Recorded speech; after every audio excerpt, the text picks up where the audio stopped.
Hey everybody, this is Rydo and we're back to Yu-Gi-Oh! Master Duel and video game news. Today is Friday, April 14th. I saw a YouTube video talking about how the first 30 seconds of a video should be like a teaser trailer of what's going to be in the rest of the video. Of course, in a live event, you really can't do too much of that other than I can say we're going to be playing Yu-Gi-Oh! For about an hour, and then we'll start going through video game news and video game news through Video Game Chronicles, through Gamatsu. Then we'll look at all the games that came out on Steam in the past couple of days. Then we'll look at video games, GameDeveloper.com articles, and then we'll do some follow list cleanup. Which I could say all that certainly, and it would be very repetitive to say all that, but I don't know if that's particularly showing any more of a hint as to what really is going to be. It's not showing, it's saying, but I don't know if that's really that informative. Like, all of this stuff is somewhat already in the description. So I put up a picture frame that was covering up a blank spot that once had a clock on my wall. It's a very vertical picture frame in between two windows, so it's very narrow and tall. But immediately as I started to go into this and click, it's reflecting every time the swipe happens to the right of my eye. So I don't know if I would have to put like some kind of polarizing filter on it, or if it's just not going to work in that position. It's probably best to just move it, because that's even more distracting than just having a blank wall was. That is an unintended consequence. But whatever. For the accountability section, I didn't do any more of Lego DC supervillains, which that could be a problem, certainly, that I could get lose momentum in that game like so many other people.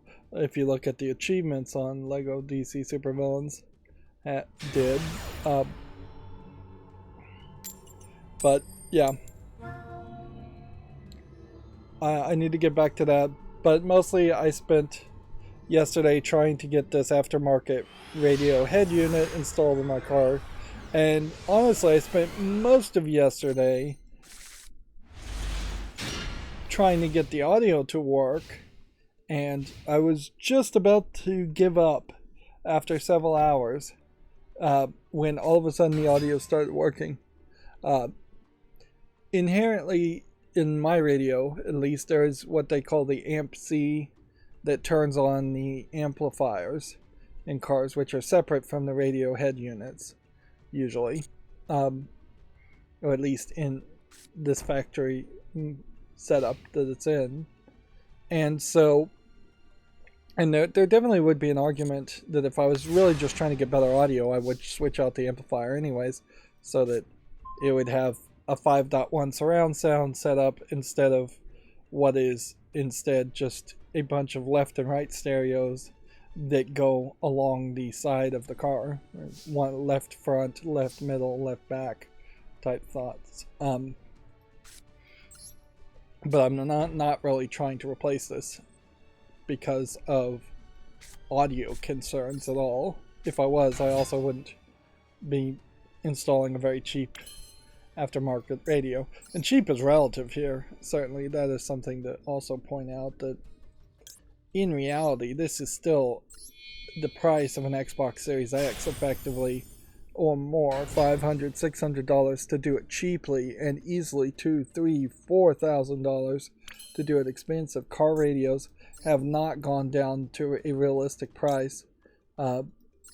Undoubtedly, there's probably not that much demand for them. You get whatever you get. The car manufacturers, to buy their original equipment radios, I am sure, are charging ridiculous amounts. Like the radio back when I got the car, which would have been about 2014, that's when the car was made, not when I got it.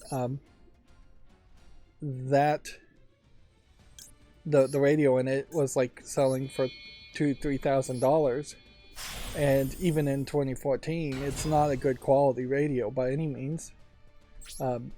Only had DVD players when Blu-ray totally would have been a thing.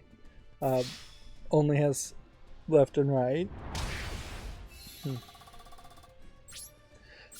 But I was just about to give up when trying to install this radio, and then I found out that the inline Wagyu connectors I have, which are not as good as the ones I'd gotten before, because the ones I'd gotten before were clear, and the ones I have now are that are the inline ones are solid gray, so you can't look in the side and see if the clamp has actually gotten the wire in the right place, which has led to multiple instances where I found out I have just clamped the wire directly on the rubber insulating coating of the wire, and thus the clamp is not making a connection, and thus it wasn't making a connection at all, and that's why the amplifier wasn't turning on. That, and I was connecting the total wrong wire, because one of the OEM harnesses that turn on that connects to the amp and the other elements came with this black wire, and I thought the black wire was just a unlabeled like amp C wire, and so I kept trying to connect it to that when it didn't have anything to do with that at all. The black wire was just an extra ground wire, and so I just twisted the default ground wire into the other ground wire, which is probably a great thing to do in general in a car, because you do have in cars in particular this floating ground that only is really balancing itself out to the negative terminal on your battery. I imagine is what's going on there, because there really is no other ground. It's just the chassis of the body, and the chassis of the body is not going to touch the ground on the rubber tires. So yeah, the wire wasn't connecting. The wire wasn't connected right, so I was nearly about to give up on that, and then I finally got the audio working. Now I'm having problems still trying to get the car stereo steering wheel controls to work. If I can get that to work and make sure just everything else is working, I should be good. The system I have is not particularly the best, but it should be good enough. I had to buy yet another GPS adapter cable because I just don't want to cut the original cords. And this head unit has a DVR function for forward and backup cameras, but basically there's no way of disabling the forward camera so much, it doesn't seem like. So they'll just always be in the DVR setup two videos, and one would be disconnected, but that's something I can fix later. A lot of this is stuff I can fix later, if I need to fix it at all, which is a big if. And arguably it's not as good of a DVR camera for a dash cam as what I already have, which is its own separate thing, because its own separate thing has a shock sensor in it, and the radio unit doesn't seem to have anything like that. So any kind of bump that you would hit that might start recording is not going to be caught on the dash cam. And I would also say you should severely consider getting at least a 10-inch screen, even though that will not fit in a double din size of a radio. Like, you should find something that will come out a little bit forward more and give you a 10-inch screen. You'll enjoy that a lot more. I'm also questioning how well something like voice navigation works when you're not connected to the internet, which 99.9% of the time this unit needs to work not connected to the internet. Otherwise you have to have a hotspot on your cell phone, and you're just giving and wasting internet to this Android tablet device, which that's all it basically is. That would be trying to look for updates or who knows what other. It's very possible here that there could be some kind of crazy backdoor. You just will never really know on these units.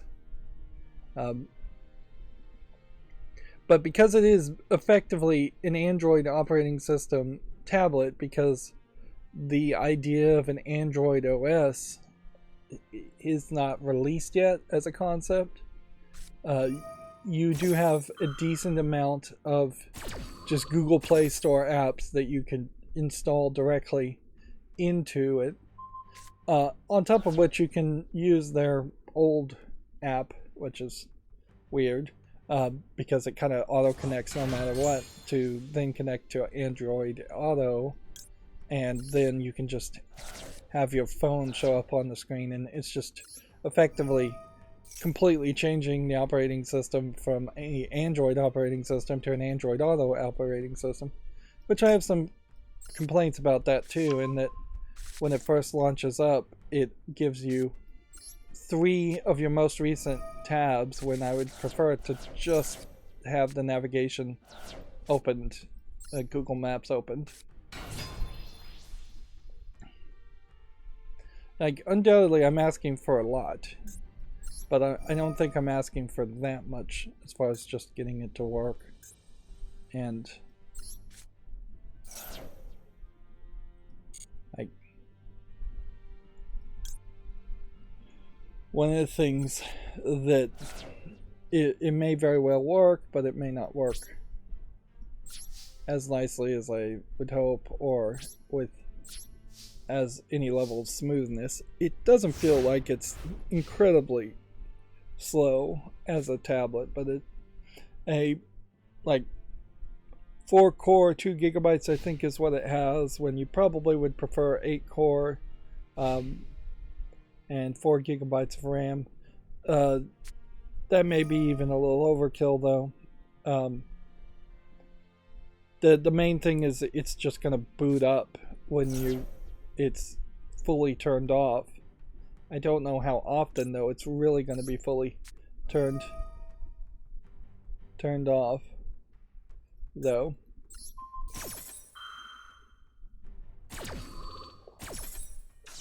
Inherently, the slow boot time, if you were always getting in your car in the beginning of your commute, and then it was taking 20-30 seconds for your radio to boot up,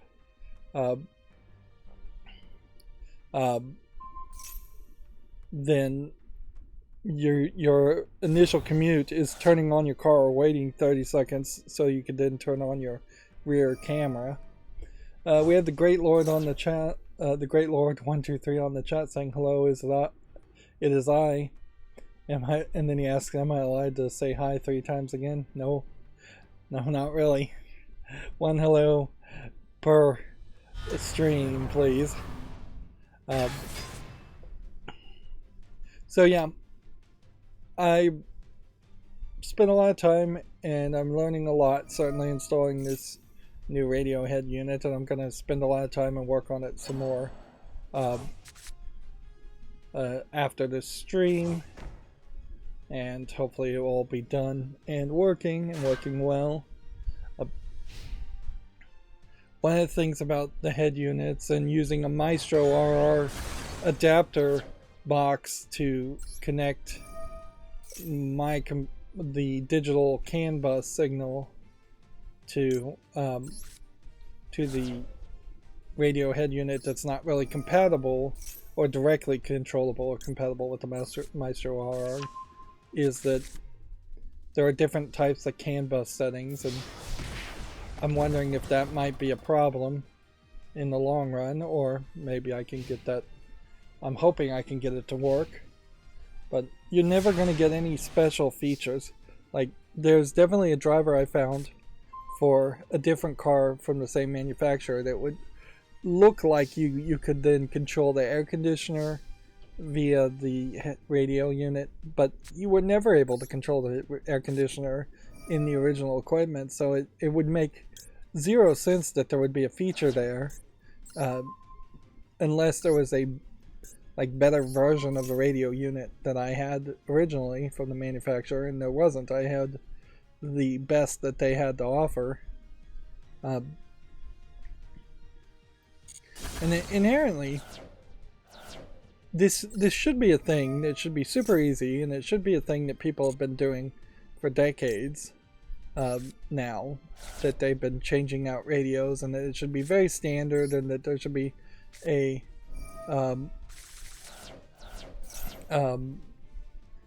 it should all be like a USB plug and play type experience to pull out one unit and put in another, and it just isn't, and it's not getting you any better, even because you're running into newer cars and car manufacturers trying to put every single option in their own proprietary system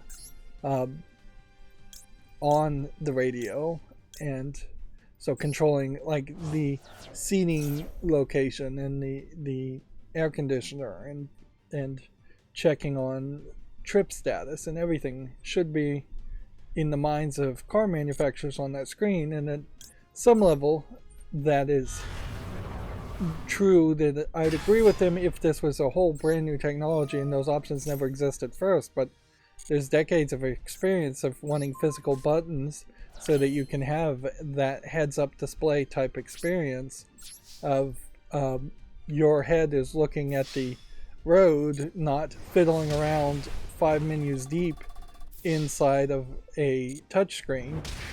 And particularly Tesla is trying to put all of its settings in the touchscreen, and actual car drivers who are arguably a bit old-fashioned in the first place don't like that.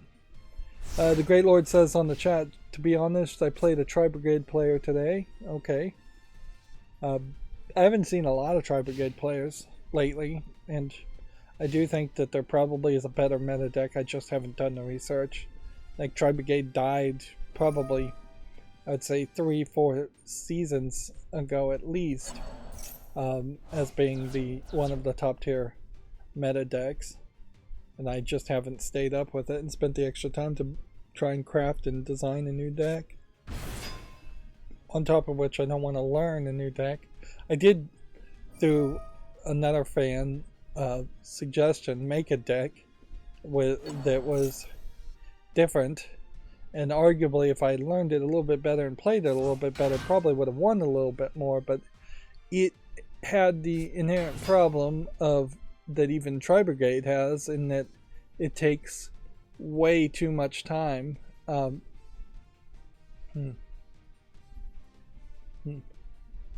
to activate all the features and activate all the cards.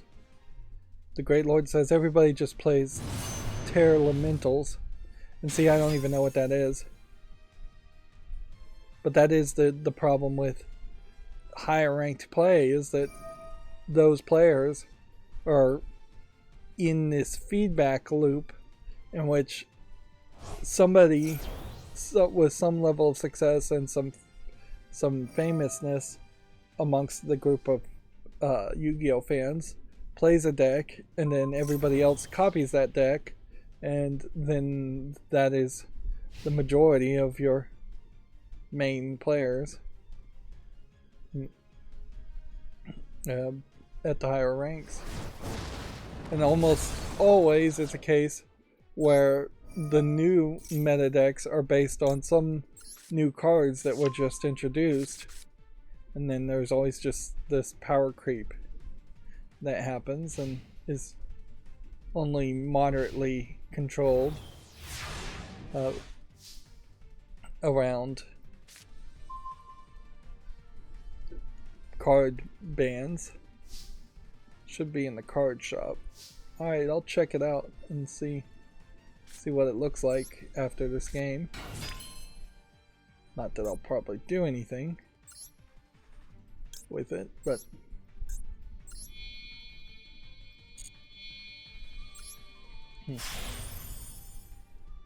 it's called something nature, says the Great Lord. Okay.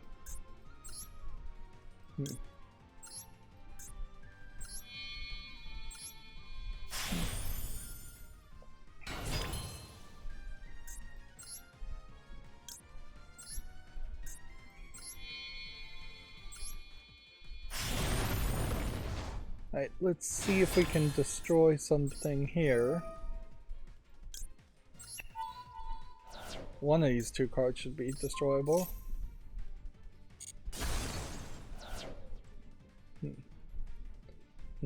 Do I really need to stop that somehow? I mean, he's activating an effect. Can I activate this as a counter?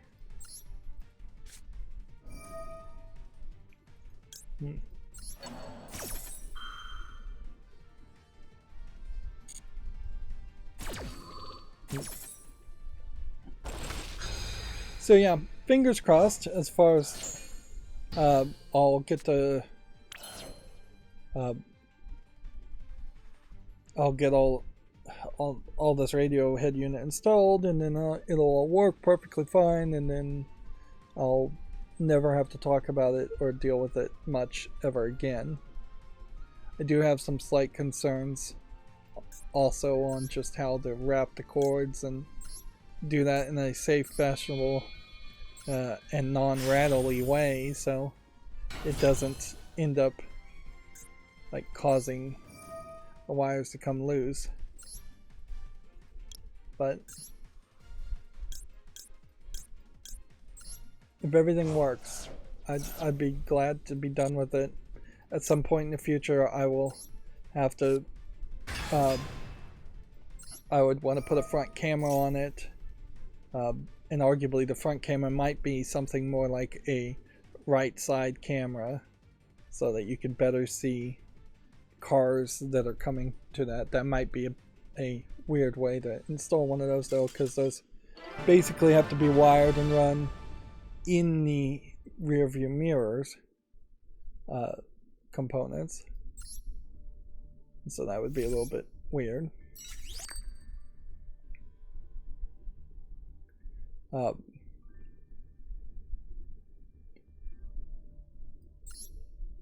But yeah, I'm not expecting to do too much. I need to put a USB stick on it for the hard drive, effectively, of the DVR, which that's a little weird too. That's the way things go. Interesting. We've already done pretty much everything as far as daily quest in one day. Let's see. Let's go ahead and claim everything that way in case we were gonna get a new duel live. I may have missed some daily quests. Alright, so let's go into the shop here and see what he's talking about. Is it this Blessings of Nature deck?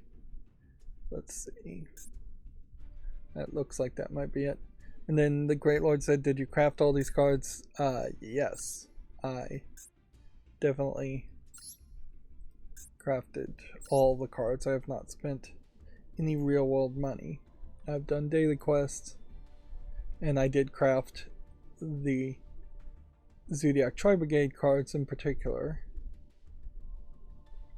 So, yep, that's how I got them. So, Terra Metals, Kaleno Heart.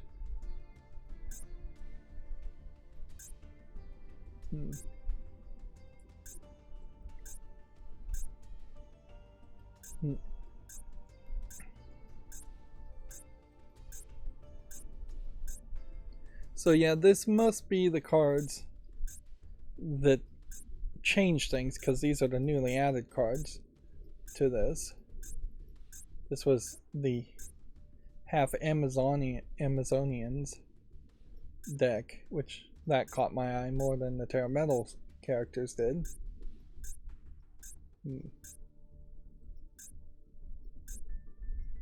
But see, the problem with this is I still would really need, and this was what Hearthstone was so good about. It's really a shame that there's just so much controversy around Activision Blizzard that I no longer wanted to play Hearthstone. Hearthstone still probably is the best visually and optimized experience, or at least it was when I left. Like, I don't know, some of that auto chess stuff, and once they started to just get further and further away from actually focusing in on the main game, it started to probably suffer a little bit, or try to serve too many masters.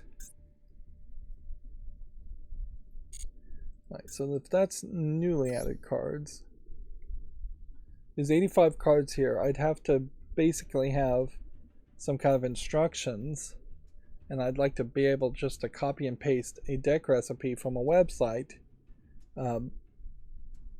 to build the specific deck that would be the top tier meta deck here. Let's see. I guess the thing here,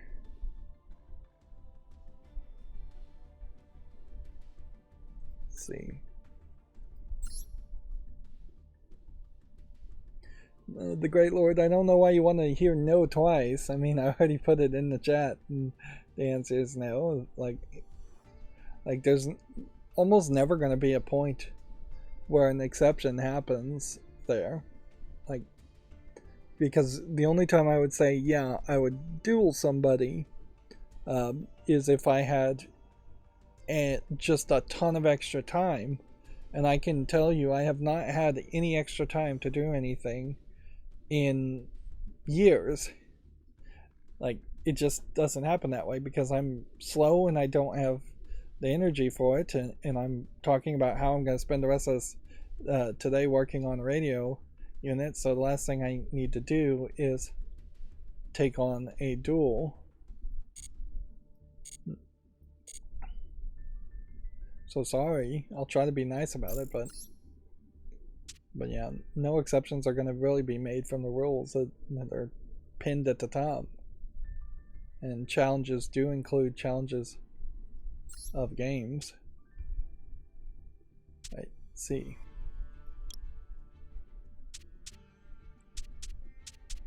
We bought this one recently and I haven't ever looked at it, and we bought this one recently and I haven't looked at it. Right, so yeah, ideally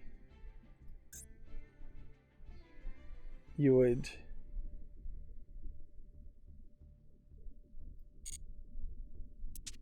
hopefully that QR code wasn't anything important.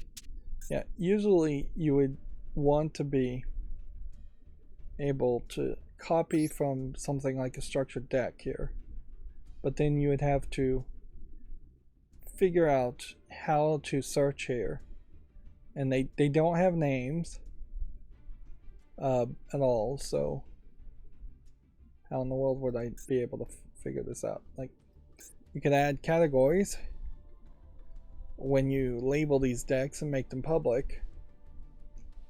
Don't really know how that would help you though. Like, I would have to basically type in, I guess, Terra Metals. Terra, let's see if that works. Nope. So you probably have to spell it completely to search a category, and even if you did find a category, then I just don't know how you would do any better. These tags are effectively useless. What you really would want to do is just to be able to copy and paste it. And there's just nothing like that as an option. So, as it sits, and this is why I don't spend a lot of time trying to make decks, is I would have to just go onto the website and figure out follow the instructions as far as a top tier meta deck, And then as soon as I do that, you at best have a couple of months, at worst have 1 month or less until they put out a new expansion or a new season. I'm not in the worst position ever as far as total cards that I collect. I only have at least one of, I would say, at least 4/5 of the entirety of the 10,000 cards. And I have a decent amount of crafting points if I wanted to make a deck. It's about 30 crafting points to make one ultra rare card, so like 120, 1200 maybe. Yep, it would take about 1200 to make an entire deck full of ultra rares, which I don't have that, but I could certainly make a lot of ultra rares and a lot of super rares. But yeah, it's overall just not really worth it. Meanwhile, I'm winning still, so ideally I only really want to get up to platinum, and it would be nice if I could get up to gold, but there is very little difference at the end of the season, at the end of the month, if I'm at platinum 5 versus if I'm at platinum 1. The only difference is 150 gems for each tier. There's a much bigger difference if you're at diamond 5 versus being at platinum 1, because you always fall down to the level 5, which I arguably think they should change, in that you should always fall down 5 steps instead. So if the season ended and I was at gold 3, you go back 1, 2, 3, 4, 5, I'd be at silver 3, which that would save some time certainly, but that's not how it works. This isn't very video game related, but I think it's worth pointing out since comic books often do become video games, get video game spin-offs. Comic Titans apparently have joined Comixology execs to found a new comics publisher called DSTLRY, which I assume you pronounce as Distillery. This is an interesting thought, in that this is potentially yet another attempt at making potentially a comic book publisher competitor to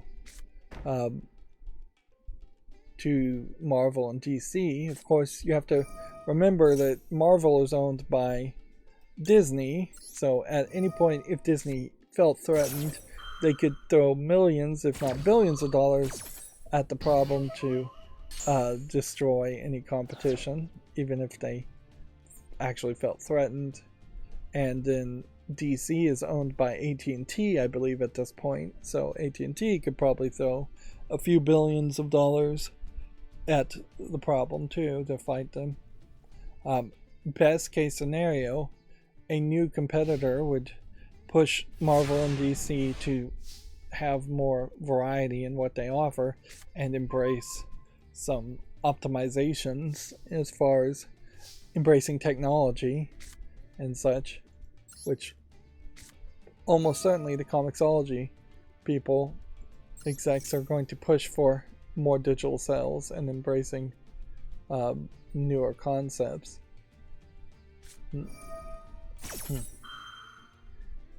Let's see. The company features a treasure trove of founding creators that includes Scott Snyder, who made Batman and Witches, Tula Lottie, who made Barnes to Barnstormers,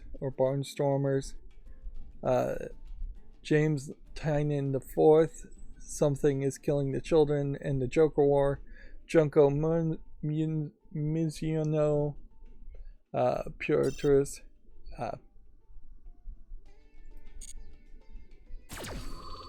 let's see. A lot of these people I don't recognize. Let's skip the names. I'll just go over the names and I'll just mention the things they worked on as either writers or animators. Pure Trance, Ravina the Witch, Detective Comics, The Mini Deaths of Layla Starr. Of course, Detective Comics means they worked at some issue of Detective Comics. Could have been one. could have been hundreds. Sweet Paprika and Mercy, these are actually more adult comics, sex comics, sex comedy things, or sex drama things. Which it's interesting that it is already starting by hiring someone kind of famous for that and not shying away from that. Let's see. I guess I can't really do much of anything else so well in return. Lady Killer and Catwoman, Batman One Dark Knight and Witches, Wonder Woman and Batgirls, 100 Bullets and Joker. Brian Azzarello is a name I recognize too. So there's about 3 names here I recognize as somebody who's barely looked at comics, and I follow comics from the outside but don't actually buy or read comics. Love Everlasting in November, Grimm and Harley Quinn, Spider-Man and Skyward, Adora and the Distance, Star Trek Picard, The Wicked and the Plus the Divine, Captain Carter, Why the Last Man, and Snow Angels. Let's see. More founding creators, creative teams, and publishing rollout to be announced later this year. So that feels like that is a fairly big amount of people there. That being said, it isn't incredibly uncommon. I think this has happened at least 2 or 3 times before, where creators have left Marvel and DC for some third-party company, and it really hasn't gone anywhere that far. Like the whole Spawn comics and the publisher of Spawn comics was one of those ideas, and I think at some point, not Spawn, but a different company did something similar to that, where a bunch of artists created their own artist-owned co-op type company, artist-owned company, not really a co-op, and then it just got acquired by DC. Yeah, DC has, I think, been in particular kind of bad about acquiring Wildstorm, was one of them, I think, at one point. And in DC's case, it's kind of hard to tell which instances were a label created by DC to just sell more comics, and which ones were originally their own independent companies.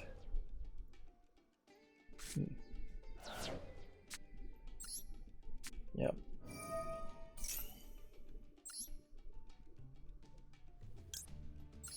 Yeah.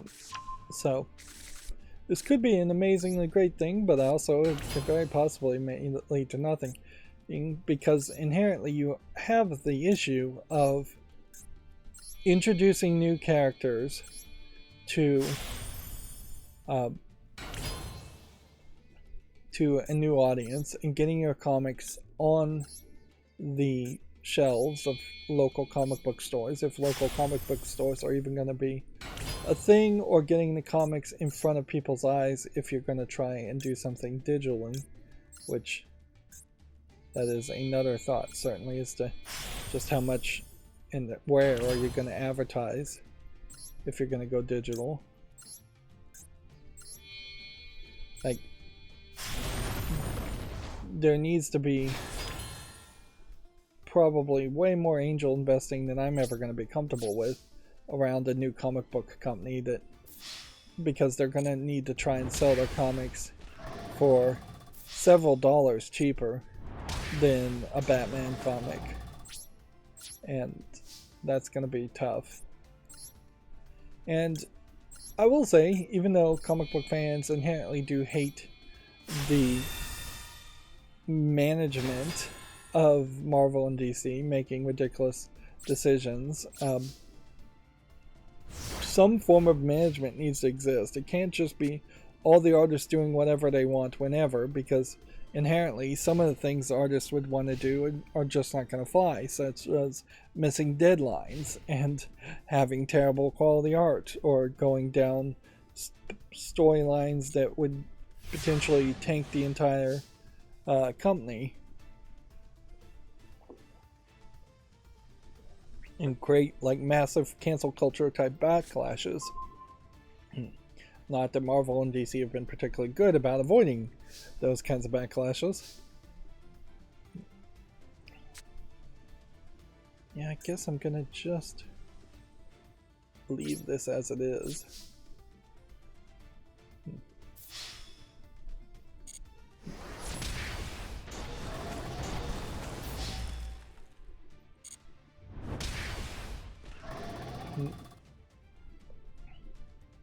It would be interesting, certainly, to see if succeed, though.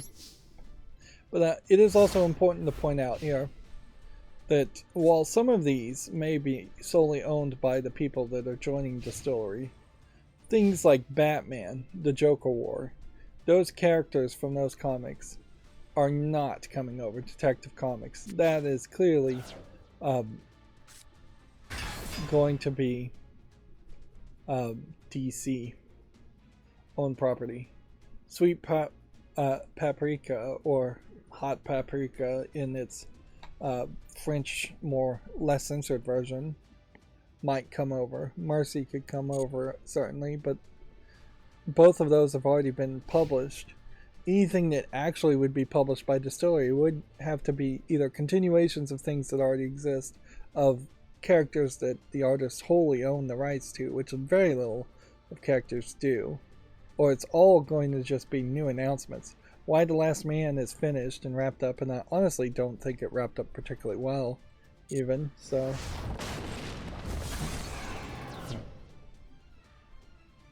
yeah. So, yeah. If I even manage to get more news on this Distillery, if it actually becomes anything, it is going to be a lot more interesting when they start announcing new things. And then, almost in direct contrast to this, we do have video game news in that Suicide Squad Kill the Justice League has been delayed now to February 2nd, 2024. They say they made the tough decision but necessary decision to take the time needed to gain the game to be the best quality experience for players. Thanks for amazing community for the continued support, patience, and understanding. There's much more to share in the months ahead, and we look forward to seeing you in Metropolis next year. So it's taking place in Metropolis. I don't even know if they ever managed to mention that.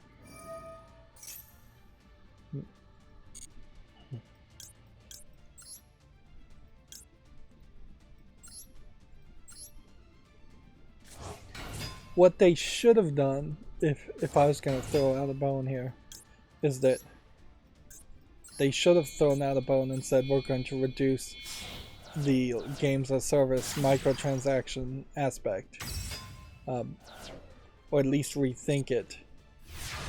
And very possibly that is what they're doing, but you don't really get credit if you don't say it out loud and make some kind of form of commitment. And inherently, I don't know if the game succeeds financially if it doesn't have the games as service microtransaction elements.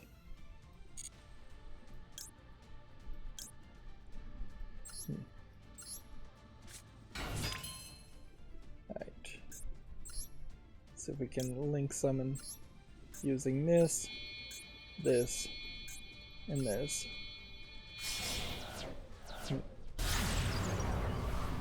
That should get our daily quest done. Then we're just activating effects for no reason. I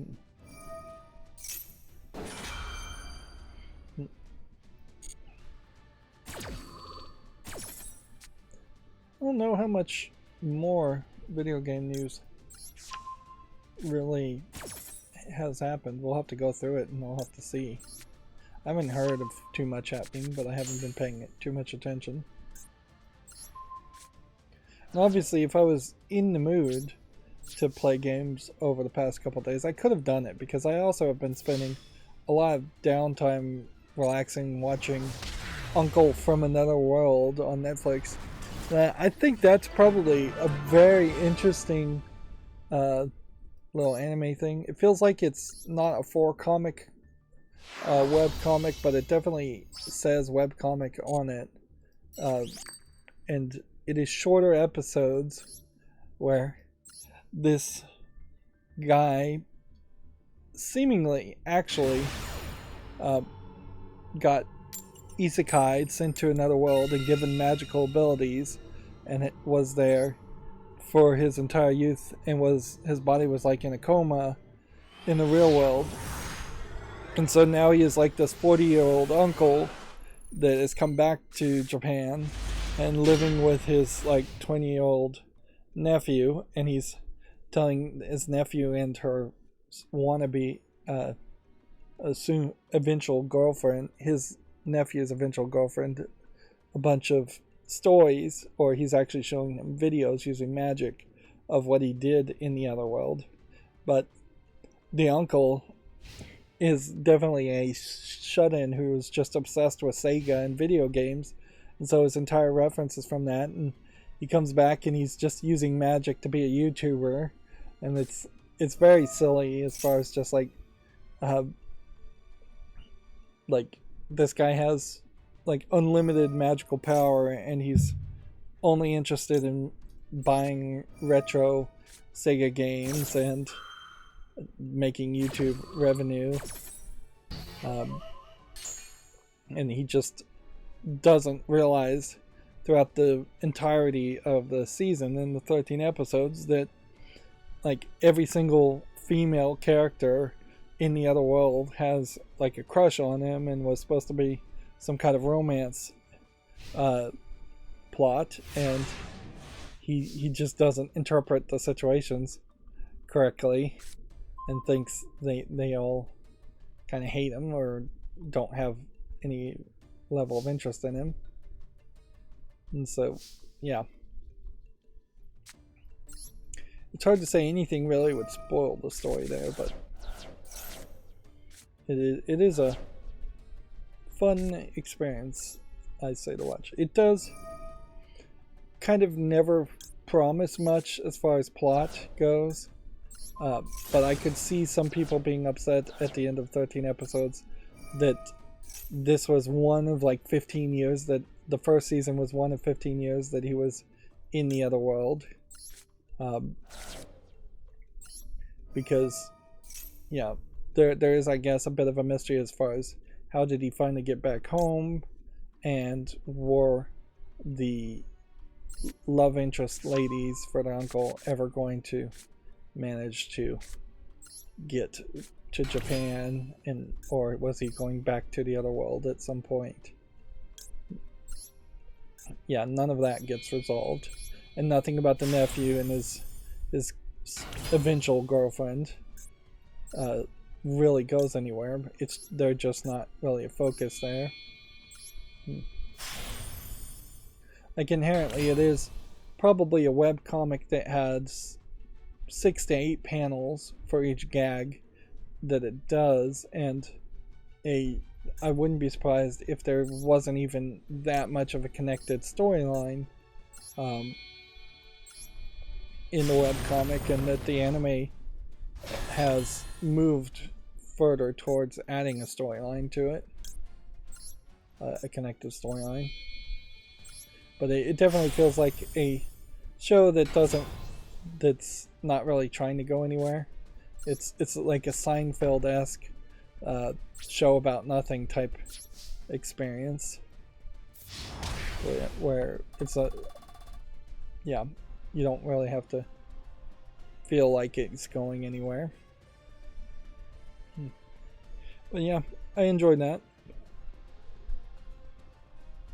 We're watching that while I'm relaxing and not stressing about whether or not I'm gonna short circuit a car by the radio. There is definitely a chance there where if you take the big thick yellow wire, which is, or the big thick pink wire, which and short circuited it to the big thick black wire, you would be short circuiting your car battery and potentially starting it on fire, like probably just ruining the car battery if you did that. But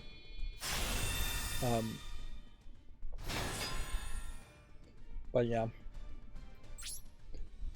there's fuses probably further up the chain to stop that from happening, and there are fuses further down the chain to stop that. In fact, the cable harness that's called a T harness because it splits some things to the Maestro R and some things directly to the radio.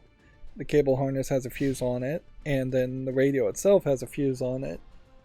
So, and the old school car radio fuses, which is fine. No reason to really reinvent the wheel on that. Well, in a lot of ways, though, it would kind of make more sense if they were thermal fuses, which is the more standard way you would do things these days.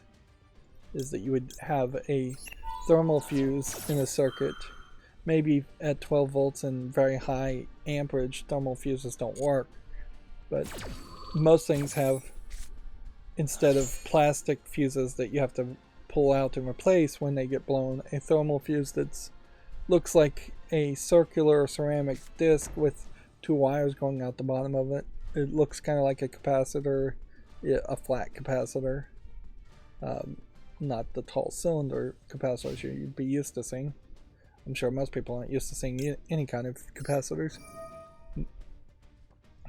But yeah, the thermal fuse will just spread physically the connections apart as it heats up because of too much amperage, and then it will just naturally cool down and reconnect it. Of course, there might be a problem with something like that in that if the fuse is still short-circuited, it would just expand and contrast and expand and contrast multiple times. And there may not be a level of safety on that. And it's not really like most people end up changing fuses that often in their cars anyways.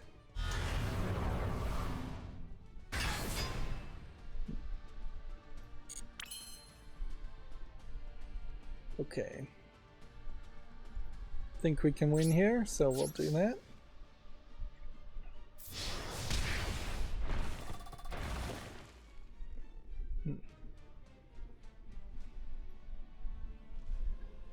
Okay, starting to go through video game news. Modern Warfare 2 and Warzone 2 patch notes will be released as Season 3 launches, I guess. Multiplayer, Battle Royale, and DMZ updates have been detailed in full. Seems kind of weird to put out the patch notes as soon as you put out the update, though. I guess that is probably how it is done usually, though, come to think of it. Alright, well, we destroy this, and you know, we'll just activate this just for safety, and we'll toss this. That way anything this tries to activate won't work.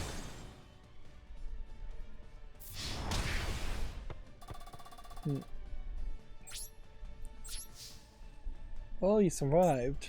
I'm surprised at that. Well, I don't know what happened there. I feel like I should have been able to attack with either this or this on top of that.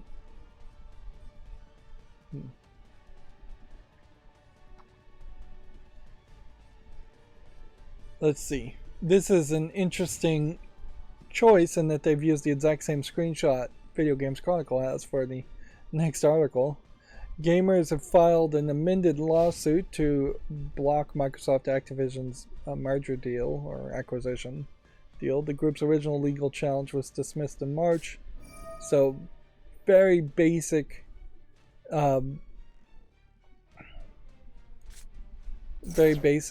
legalese happening here. This was a lawsuit from 10 video game players in California, New Mexico, New Jersey, because they failed to present sufficient evidence to support their claims. They're trying to make a class action antitrust type lawsuit. And when you're talking 10 players, you can certainly get 10 players, 10 gamers anywhere to agree to doing something that in any direction. It's really not a substantial amount of people, but 10 people starting a lawsuit off is probably more than enough. You could probably start a class action lawsuit with just 2 or 3 people if you can present enough evidence and have the lawyers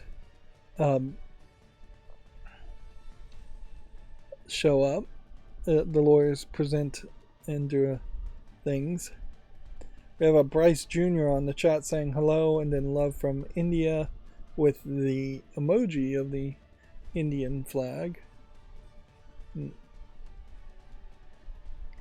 Yep, speaking of India, I mentioned this probably a week or 2 ago.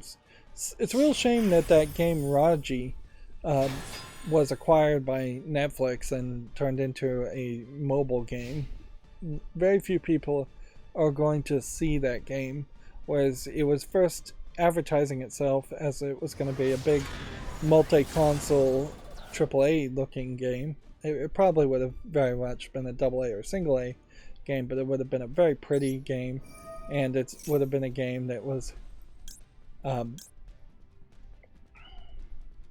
definitely trying to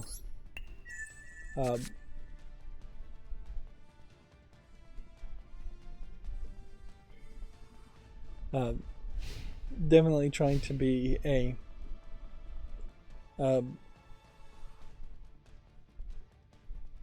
new kind of story around the mythos and the dogma of Indian cultures, which particularly to people in the West, that's not something we really know a lot about.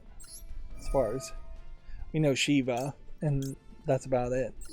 We know things we've seen from Indiana Jones and the Temple of Doom, and that's about it. And that's not a lot, and probably not that accurate. Bryce looks like he might be a bit of a joker. Hopefully he doesn't turn into a troll, because then he follows up JK Love from North Korea and then does that. I would be actually fairly excited if somebody in North Korea was risking years of hard labor or execution to VPN just to watch my YouTube videos. Of course, that's a weird thing to be excited about, certainly, is that somebody would straight up take such an incredible risk to watch such, relatively speaking, poor video YouTube content. Like that, if you're gonna take that risk, there's better videos to watch than mine, certainly.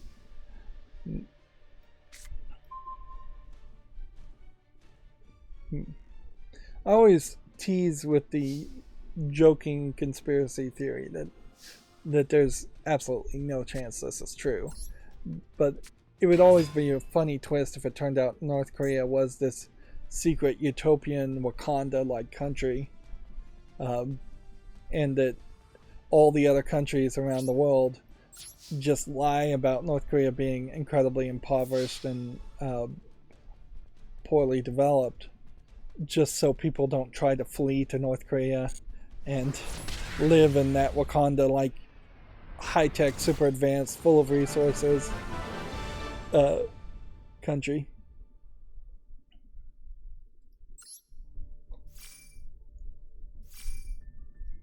But yeah, like I said, there's no way it's true, because there's just no way that you could have had a massive boost in your economy that wouldn't have led to some kind of export trading that would have highlighted an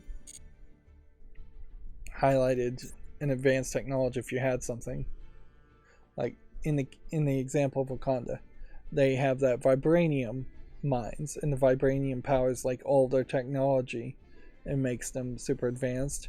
But there's just no way you would have found the vibranium mine and been able to figure out how to use the vibranium and develop it into technology before you either actively started trading with the other people around the world, or somebody would have smuggled some vibranium out to another country.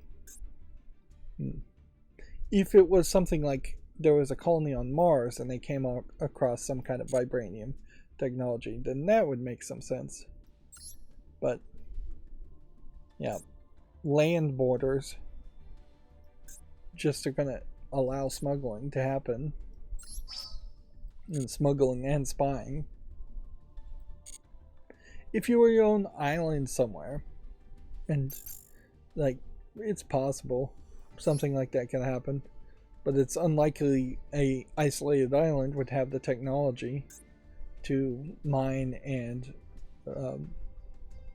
manufacture anything from something like vibranium. And we do see real world examples of this in like Africa too. This has nothing to do with video games though, where lithium mines, for instance, were found in Africa, and oil was found in the Middle East and Africa.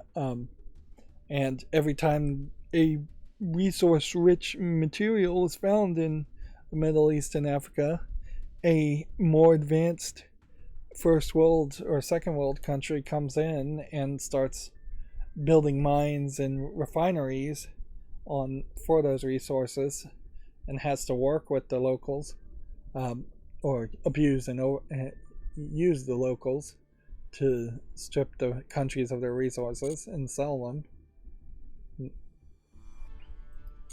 It would have to be a situation more like an Atlantis situation, where the technology was invented potentially thousands of years ago and then lost to time and hidden. So if there was like an Atlantis island somewhere, something like that could have happened.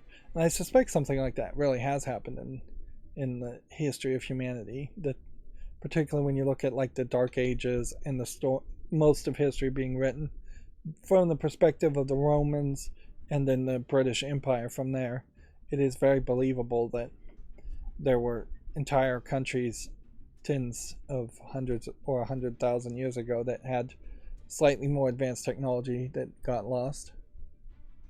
Alright, let's start talking about video game news exclusively here. I could play more Yu-Gi-Oh, but I've got the daily quest done, and like I said, I'm trying to save time. We talked about this before. Super Mario Bros. Theme is the first game music selected for preservation in the Library of Congress. I think it's a mistake that the Library of Congress is having to select things for preservation, when really a all hands on board, let's just move as fast as possible concept is way better. It would make a lot of sense if they were more doing like the Wayback Machine and archive.org was doing, which is just trying to get everything on the internet every time it crawls the internet, and every snapshot of a few days if they can. And even at that, so many websites nowadays are dynamic that even a snapshot of like Twitter from yesterday is going to be completely different from Twitter of today or the Twitter of an hour ago. Let's see. Koji Kondo's music joins more than 600 other culturally significant sound recordings. This may be, I guess, this is a somewhat old program, but not that old. 2002, they've been doing the recording registry, a list of sound recordings that are culturally, historically, or aesthetically significant and or inform a reflective life in the United States. Of course, the Library of Congress really only interested in the United States. And then they are only selecting 25 pieces of audio recording since then. So you're talking 20 times that plus 25. So 500 pieces have been 525 pieces. Yeah, that's not a lot of sound effects. And here you have Video Games Chronicle, once again choosing a weird video because they feel it necessary to have a video in every single article. So they have the Jimmy Fallon singing with all the actors from the Super Mario Brothers movie singing along. Although here is Miyamoto. I don't think he actually acts in the movie. He may do a voice or something there. 625. My math was wrong. 625 MP3s though. Like, no, let's be fair. 625 free lossless audio codec files, which would mean no compression, highest quality you could possibly have of FLAC files. I don't think there's anything else higher that you need for a fully produced finished piece of music. Yes, you could get, I think it's called DAW files, if you were trying to get individualized tracks separated out for audio sweetening and manipulation in an audio editor. Like, yeah, I'm sure the Library of Congress would be interested in having DAW files if they're available, but in reality, you could get 625 FLAC files on the size of a micro SD. Probably 16 gigs, maybe 32 gigs. Not a lot. Not a lot of space being committed to that. Even if the Library of Congress had a backup server in every single state in the union, so 50 different servers, 50 times 32 gigs is still insignificantly small. There's definitely a slowness that's happening there. When I think of the Library of Congress, I think of it like it's this giant library that has and collects everything and has a copy of every single book. It's supposed to have at least one copy of every single book ever published, although I don't know inherently how you get a book in the Library of Congress if you say published one yourself. But as far as audio, they're really, really far behind, and limiting it potentially to selecting 25 pieces of music is ridiculous. That, to me, feels like they have some committee and every month they meet and they pick 2 audio files and that's it. I mean, here you could easily get a lot more audio, and then I'll move on quickly from this. Though, if you simply took the Bloomberg top 100 songs each month or each week and just took all of those sound files, like, and said, well, maybe we won't add these to the Library of Congress because then they'll become public domain at that point. I don't know if that's really the case. I don't think it really is. I think Library of Congress is specifically exempt from any copyright laws, so they can have any copyrighted stuff they want.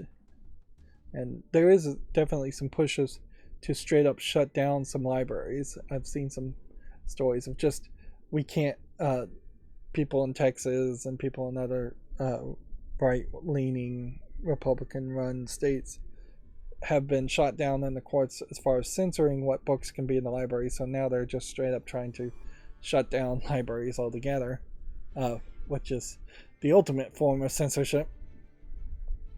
But yeah, you could easily take the Bloomberg top 100, or whatever top 100 you want to pick, or all the top 100s that are big enough as far as songs playing on the radio, and have all of those songs added. And you would have not exactly 100 every month because there would be some overlap, but you could easily have have a large amount, somewhere around averaging, I would say, 50 to 60 new songs each month being added. You could also certainly say, like, the entire album of Dark Side of the Moon, that album probably has 12 tracks or more on it. So that would be an easy 12 songs there just by picking any random album. You could do the entire Beatles catalog, and you'd probably have more than 625 songs. You could do every single Weird Al song ever made, and you'd almost certainly have more than 625 songs. Like Michael Jackson, things like that, just Prince, that you can easily name some huge ones. And you can go back to and get like Elvis or Chubby Checker or Frank Sinatra, like really, really old song singers. All of their discographies could be in the Library of Congress easily, to have that number go up. I mean, it's not crazy to potentially have all of the discography of several different audiences just on your own personal hard drives and phones and servers, if that was a thing that people did instead of just listening to Spotify. Moving on, back to video game news though. Capcom is teasing big news for a Street Fighter 6 showcase next week. The Ubisoft Plus subscription service looks to be set to launch on Xbox imminently. Update here, Ubisoft Plus has launched on the Xbox as part of the service's $18 or £15 multi-access plan. Which, yeah, I don't know if you really need to get Ubisoft Plus. It was going to severely just depend on how many Assassin's Creed games you really want to play, or how many, like Prince of Persia, Sands of Times, old versions of these games do you want to play when they're supposedly still working on a remake of the Sands of Time series. A lot of these games are mid-tier in quality, and a lot of them you may already own. Of course, I guess if you've been doing just the Xbox Ultimate Game Pass thing for your entire gaming life, and you just don't own the rights to any games in a more permanent fashion, this might be an idea. Although it also would probably be smarter to just start to buy things. Almost all of these games are available on Steam and would be available on Steam sales. This Scott Pilgrim game may gain some interest as they're making a new Netflix Scott Pilgrim anime with the voice actors from the live action Scott Pilgrim, the actors from the live action Scott Pilgrim voicing the animation. It's not really an anime. But I'm not sure, like, Watch Dogs Legions is really that relevant, or even Far Cry 6 or Mortal Phoenix Rising. Let's see. Moving on, Sony veteran Shuhei Yoshida is now a PlayStation Stars digital collectible. Users need to play one of Yoshida's recommended games to unlock the PlayStation exec.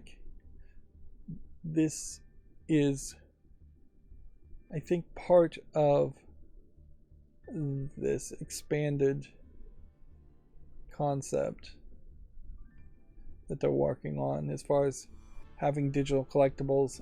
At some point, I think it's going to try to be like NFTs, but maybe not having the money aspect of NFTs built into it. PlayStation Stars launched last year, and it gives you loyalty points and digital collectibles. Here you can see the bobblehead. See if it bobbles. Yeah. I don't think this is the first time Shuhei Yoshida has been put inside a video game. And if anything, it might highlight that particularly in Sony, they like to do these jokes where they are making the managers at Sony big celebrities when they really shouldn't be celebrities at all. People shouldn't know their face or name. Particularly in Japan, it seems like people are trying to idolize the managers, when if you take an objective step back, there's definitely a lot of room to criticize Sony veterans and Sony management, because they're just not really doing a great job as far as making a ton of great first party games or having a lot of interesting features on the PlayStation 5. And most of Sony Interactive Entertainment at this point, for the past few years, has been run by Jim Ryan, Sony of California, as I call it, not Sony of Japan. So there's only really a few Sony Interactive Entertainment Japanese projects left. It's mostly just making the few Japanese focused, Japanese centric PlayStation games, which they're not even really focusing that much on. Moving on, Diablo 4's seasonal story content isn't a new campaign. Battle passes will take 80 hours to clear. The franchise boss wants to manage expectations for those expecting epic new storylines. So the seasonal content, I assume, might just be skins. Like around Christmas, all the demons are wearing Christmas hats or something like that. Or it is just a slight variation, like one season everybody does more fire damage, next season everybody does more lightning damage, things like that. 80 hours to clear the battle passes. I'm not sure how long it takes to beat the main game, though. I don't know how many people really even want to play Diablo that much. There's just a wide difference between playing Diablo 1 and Diablo 2 in the 90s, when you would have only owned one game, more than likely, and there really would have only been one or two games out over the course of that entire year. We're just in such a very different position where you don't have to make things last at all. We have someone on the chat called Sophie Wilson saying, "Hi, how are you? Doing all right? Hello." But yeah, we're in just such a different experience now, where Diablo 4 really could be a 60-hour game with DLC included, and as long as people enjoy that 60 hours, people really wouldn't complain. And particularly in Diablo's case, there was always this implication that you would have 5, 6, 7 characters you could play as, and in reality you really were only going to play as one or two of those characters and play the game once or twice. I probably played Diablo 1 once and maybe played Diablo 2 twice over the course of my lifetime. I started Diablo 3 and didn't finish it, I don't believe. And yeah. And we still are in this situation where Diablo 4 is almost certainly going to launch before the Activision Blizzard acquisition by Microsoft would be finalized. So it's unlikely that a Diablo 4 right now would actively come out on PC like Steam instead of the Battle.net launcher, or even it will come out on consoles. But as a Steam only player, I really have no reason to expect that I would be playing Diablo 4 anytime in the next year. And I'll be late to the party, and arguably when I'm late to the party,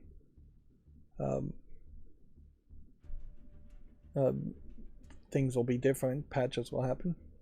Sophie asks, will there be more story DLC for Diablo 4? I can only scroll down on this article and see. I would suspect, if you were to look at the history of what they do with Diablo games, there's usually at least one big expansion DLC that does add some form of story continuation there. But they are doing things.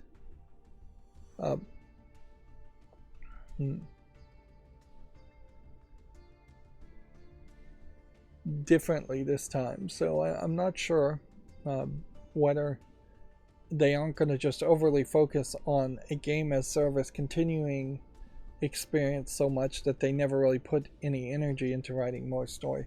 At a certain level,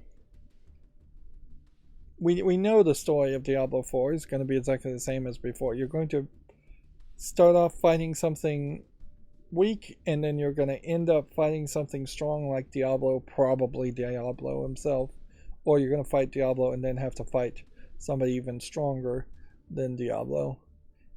If that is the story that happens in the main game, and then they just add seasons or DLC, that's about it. The quote here is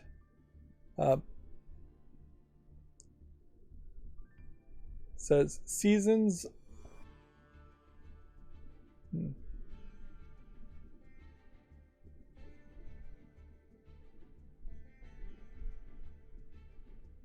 seasons are new quest lines that help provide context to new seasonal mechanics. They're not a new campaign. So there'll probably be a little bit of story there, but not what you would really consider a story.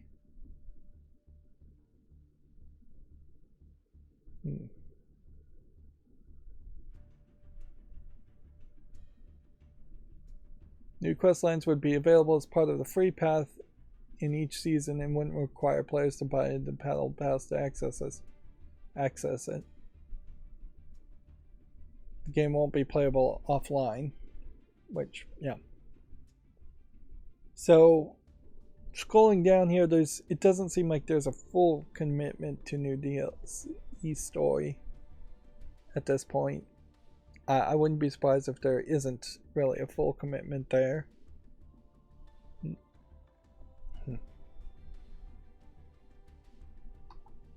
Moving on, since I can't fully answer that, sorry, they haven't announced it, made it clear in that article.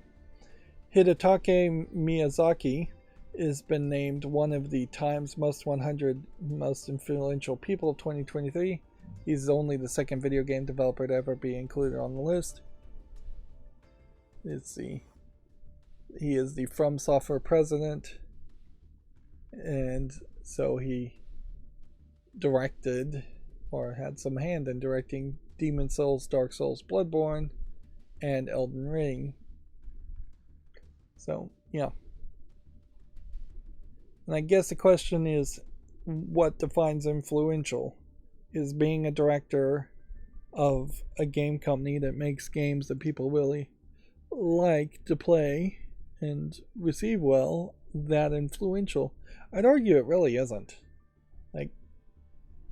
Because you get down to the thought pattern, and if you believe that a game director is influential and he's severely influencing how a game is made, then you have to also believe that the games themselves are severely influencing how people think and act, when particularly in video games you're actively trying not to think or act, whereas say Putin, for better or worse, is severely influential in that he's running and continuing a invasion war, or the Ukrainian president is severely influential for the opposite reason.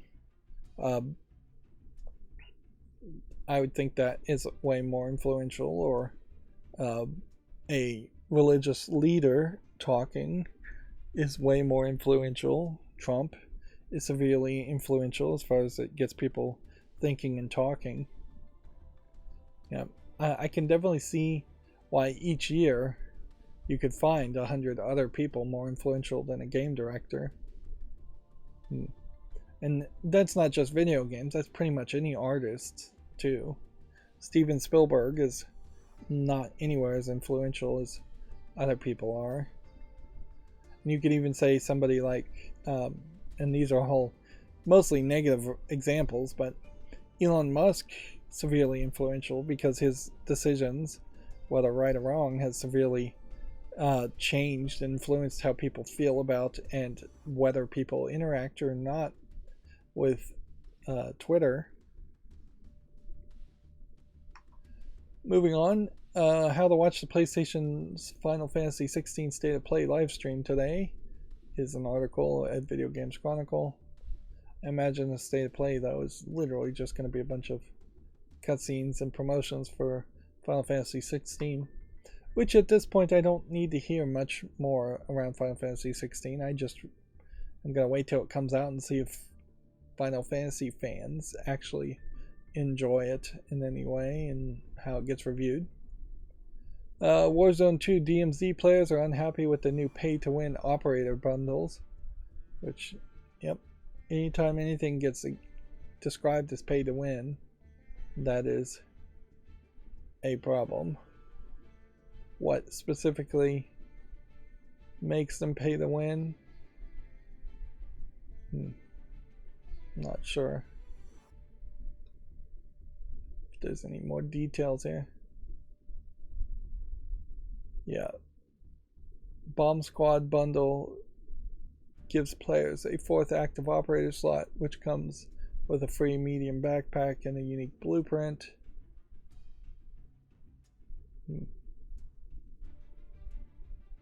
Further operators are planned that will also start games with significant advantages such as UAV or the ability to self-revive.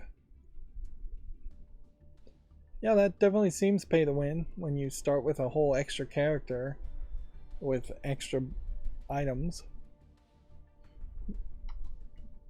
Nintendo has published the final Zelda Tears of the Kingdom pre-release trailer, which I guess you can check that out if you're interested at Video Games Chronicle or elsewhere, I'm sure. Nintendo's YouTube page. Subscription service Ubisoft Plus is now available on Xbox console. This is the same story, basically, that Video Games Chronicle already talked about, and they're just repeating themselves. You do get a full list here of everything available to you. Although, interesting, they've kind of lost the numbering system here. Like Assassin's Creed, the Ezio collection is the oldest games, and then Assassin's Creed 3, but seemingly no Assassin's Creed 1. And these are labeled as like gold editions, deluxe editions. A lot of these older ones also would not have their like multiplayer functions that they crammed into Assassin's Creed working at all, so it's a problem there. And arguably, I've definitely spent a lot of time thinking about which of the Far Cry games I'd play. I'd probably want to play Far Cry Primal or Far Cry 3, and Far Cry 3 Blood Dragon might be good arguments too. Probably not Far Cry 4, but maybe. And then you start to get to like Far Cry 5 and 6, and I don't even know what New Dawn is. The latest ones, almost certainly not. Unless I just somehow really love the Far Cry series. But notably, Far Cry 1, Far Cry 2, not listed here either. Those games are, I imagine, fairly old. Grow Up, but not Go Home is listed here. So, Grow Up is missing its sequel.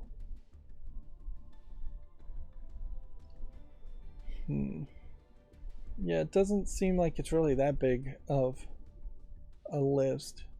The 2 South Park games. There might be a Division 3 or Crew 3 that's not here. Zombie. It's not really a game worth playing. There was a Watch Dogs 2, and a Watch Dogs Legion. I didn't even realize there was a Watch Dogs 2. I thought Watch Dogs Legion was Watch Dogs 2. If you like Trivial Pursuit or Uno, this subscription service might make a little bit more sense. But this really isn't that big of a list. If just over time, through Steam sales, you were buying the games you cared for, it probably would cost you less than a year of paying $14.99 a month. Yeah, you're almost certainly going to spend less than $150 buying your selection of these games and then permanently owning them on Steam. Let's see. Next week's free Epic Games Store titles have been confirmed. Beyond Blue and Never Alone will replace Mordhau and Second Extinction. I don't know Beyond Blue. Never Alone is a game that I've tried to think about playing multiple times and never gotten around to actually playing it. Where you play as a little Inuit Eskimo girl. I don't think you're supposed to use the phrase Eskimo anymore, but whatever. In a little platforming game. Let's see. EA will release its first-person magic shooter Immortals of Avium in July. This has a two-human visual appearance to it, which at a certain point two-human was a science and magic interconnection concept. It's a little surprising nobody took that visual aesthetic from Two Human and stole it. But yeah, the actual gameplay in Two Human, those concepts evolved into better games, and those better games depicted things in a much better way. And arguably, the Viking concept stopped being popular after Two Human and then has now become more popular with the God of War reboots, God of War Ragnarok. So we've gone a full cycle, if not 2 or 3, as far as Vikings being cool. Let's see. I'm not going to promote the VGC podcast. Microsoft, however, is promoting the Activision Blizzard acquisition on London Underground. It follows similar advertising in several UK newspapers earlier this year. So yeah, they definitely are doing a public outreach campaign. I don't know why,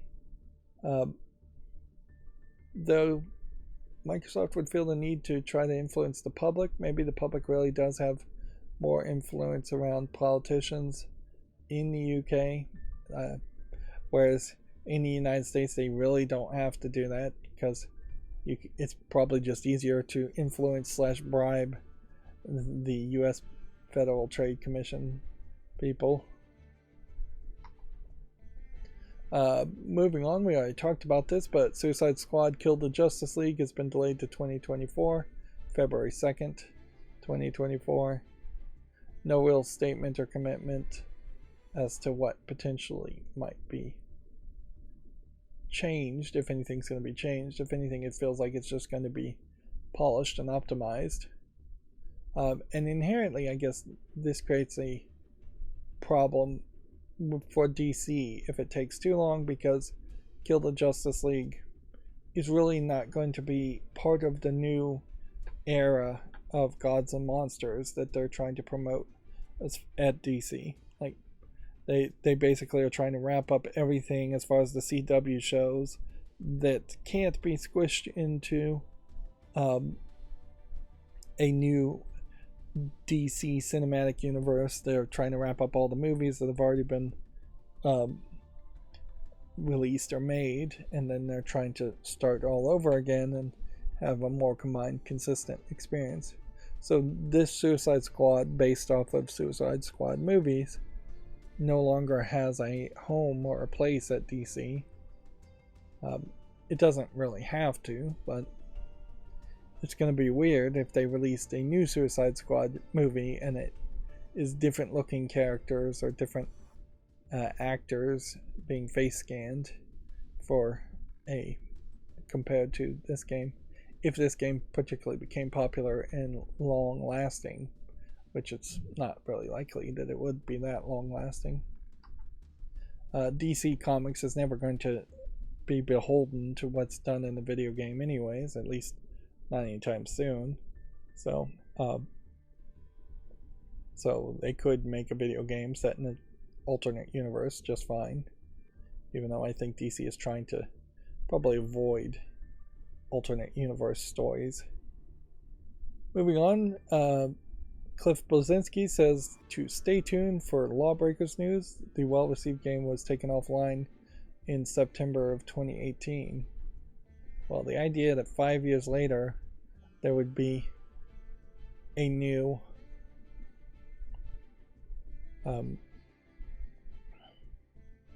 Lawbreakers thing,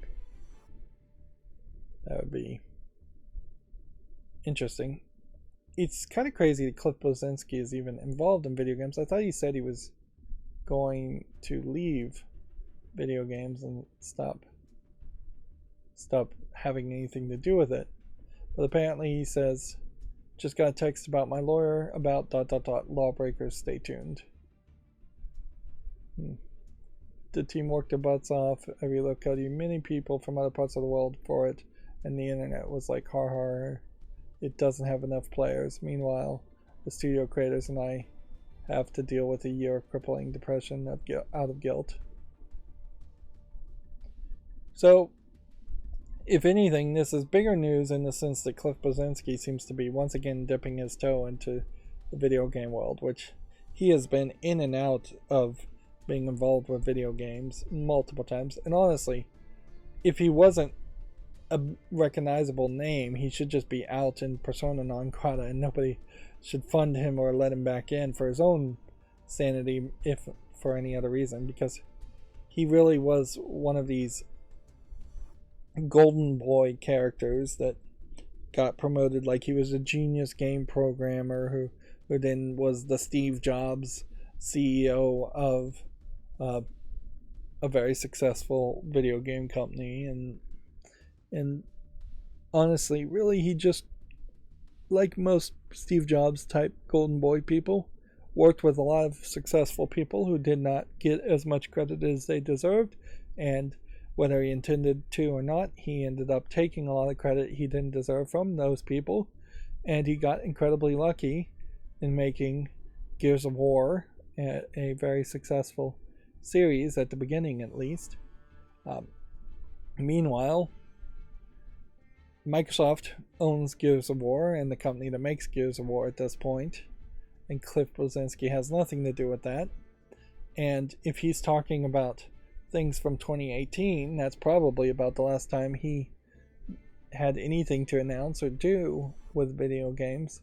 So he's not even doing like the creator of Bioshock and Bioshock Infinite, where he's that creator at least split off his own smaller company and is actually making announcements and working on a game that is going to be, looks like it's going to be a spiritual successor to Bioshock Infinite. Even if this game Lawbreakers did come back into existence, almost certainly that ship has sailed. There's almost certainly no chance that this is going to be something you would still want to play in a post Overwatch era.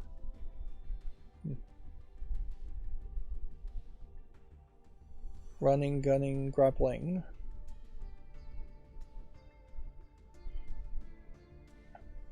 Yeah, I'd think you'd have to make a whole new game on a whole new engine with considerably faster graphics, while still also going for that same incredibly fast movement.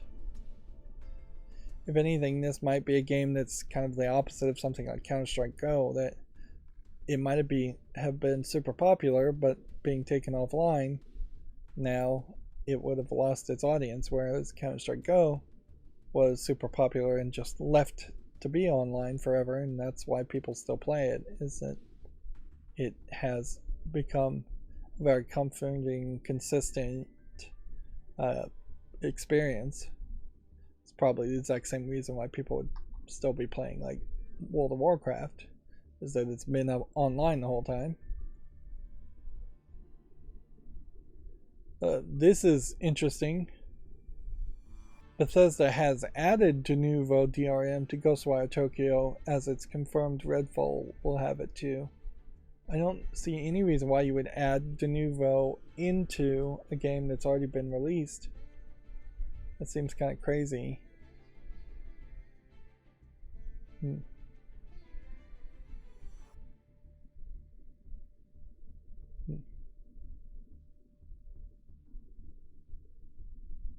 That is very weird. It almost certainly has to be like a digital experiment because non-de novo versions of this game already exist. And if Bethesda was trying to make an argument that piracy hurt the sales of Ghostwire Tokyo, well, that ship has already sailed. And it's funny that ZeniMax, the parent company of Bethesda, and Bethesda would do this when they're all owned by Microsoft. If anything, this might give a bit of a hint as to either Microsoft being too hands off or Microsoft being pro de novo DRM. Honestly, Microsoft would probably be more interested in making their own DRM that was proprietary to its own game company.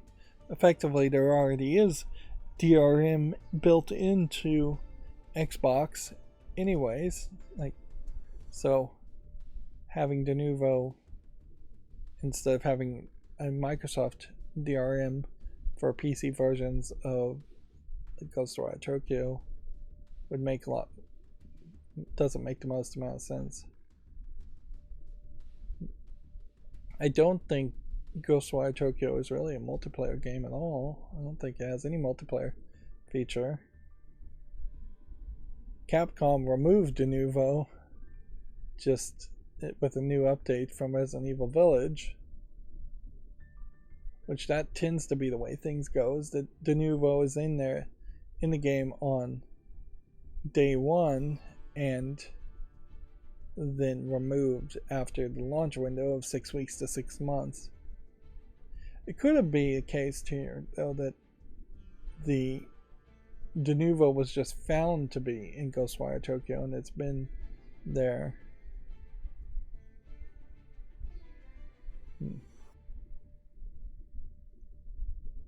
That might be the case.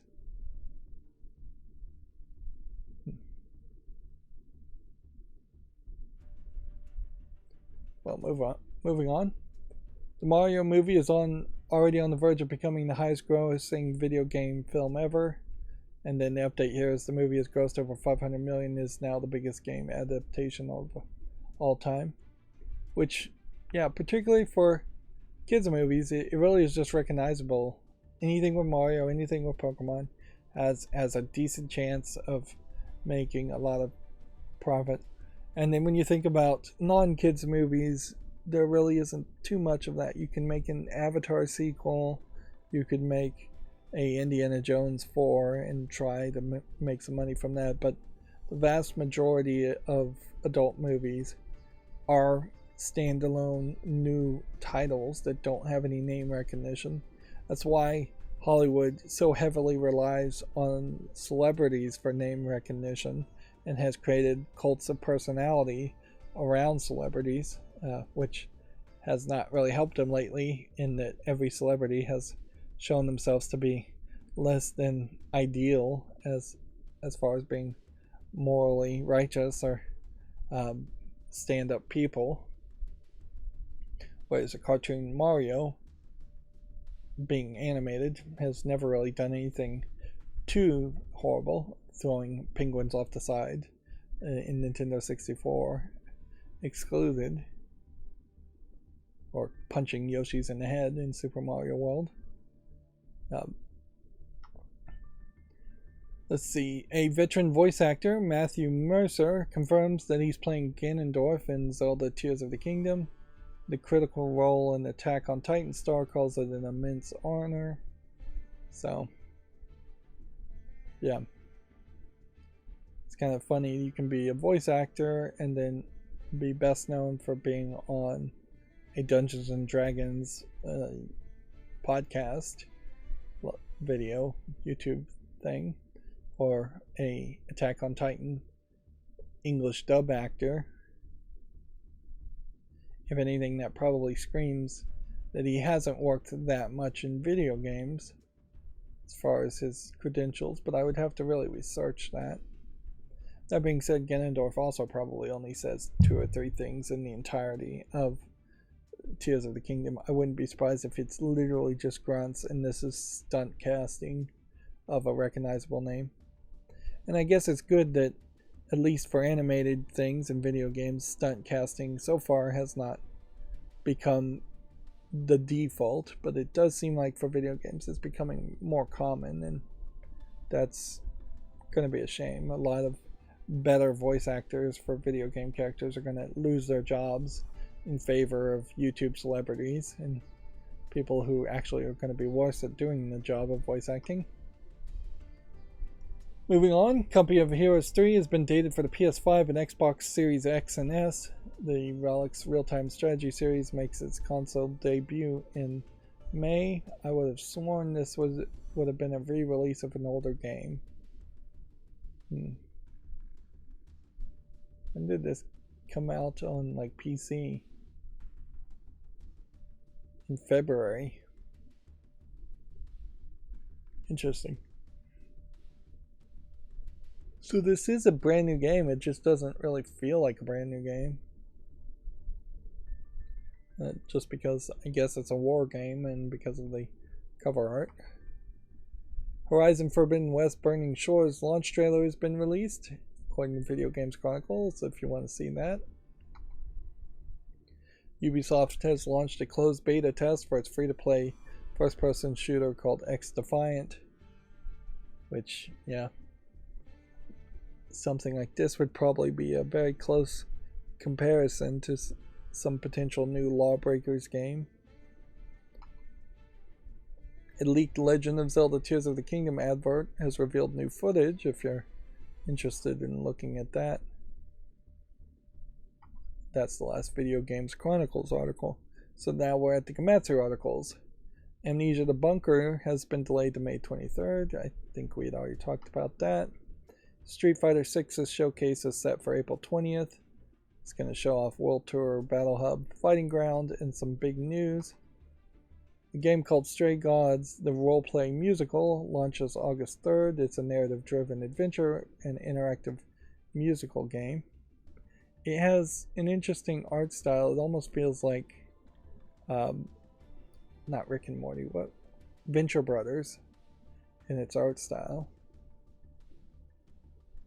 There's a concept called Cal art, for like California art, that I really don't know what California art looks like, but it's the general concept of like Adult Swim and other cartoons like that would have been on Cartoon Network. But then if you think of like the art style of Rick and Morty or the Venture Brothers, and then you try to compare it to like Foster's Home for Imaginary Friends or Ren and Stimpy or anything like that, like almost all of that is probably something you might call California art, but it's all drastically different. Like even among that, there is no Western animator style that's in any way consistent, and so I would have a hard time using the phrase Cal art in the same way that I would use anime as a style, or Korean animation, or K anime, or Chinese anime as a thing, or Russian animation even, because those all have a tendency to be way more consistent. That being said, this game, Fuga Melodies of Steel 2, is almost certainly Japanese animators, but it is its own standalone animation style as far as anthropomorphic furry animal children. It's not anything that I could compare to anything else, really. The actual story here says Chapter 2 Story Mode, Intermission Phase, Notebook, and Hero Mode. Details available if you want to check this out on Gamatsu. Looks like there's probably a little bit more story in Fuga Melodies of Steel 2 than I thought there was.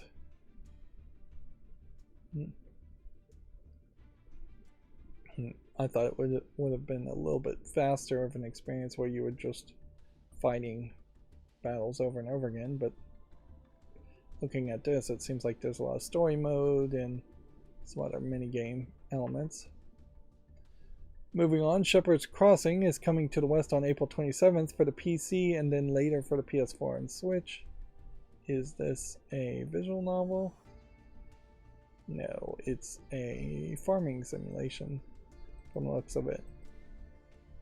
Or perhaps more accurately, it's a ranching simulation, or it's an RPG game. I don't know if these animals fight each other or what. It does seem to be more ranching than farming, though, in the sense that you're raising animals. Which at a certain point, even a Pokemon game might technically be a ranching simulator.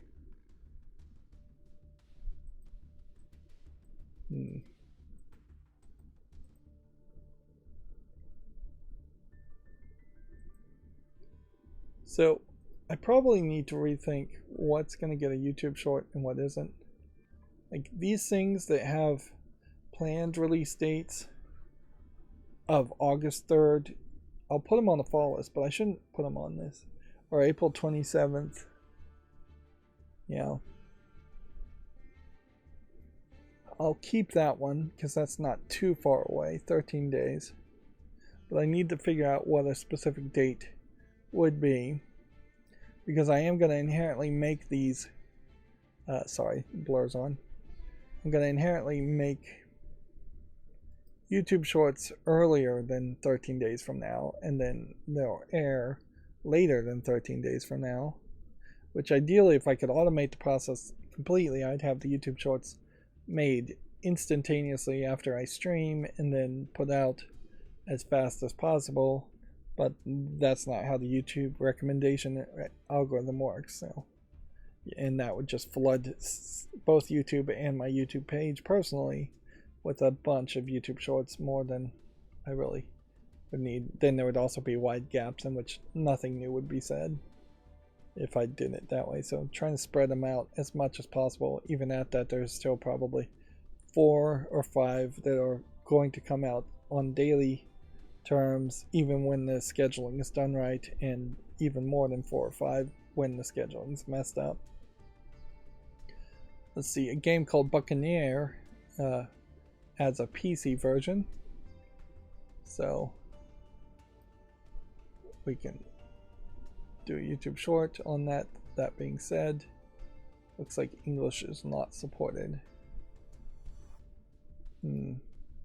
So unless they release an English version, seems like this pirate game is not going to filter.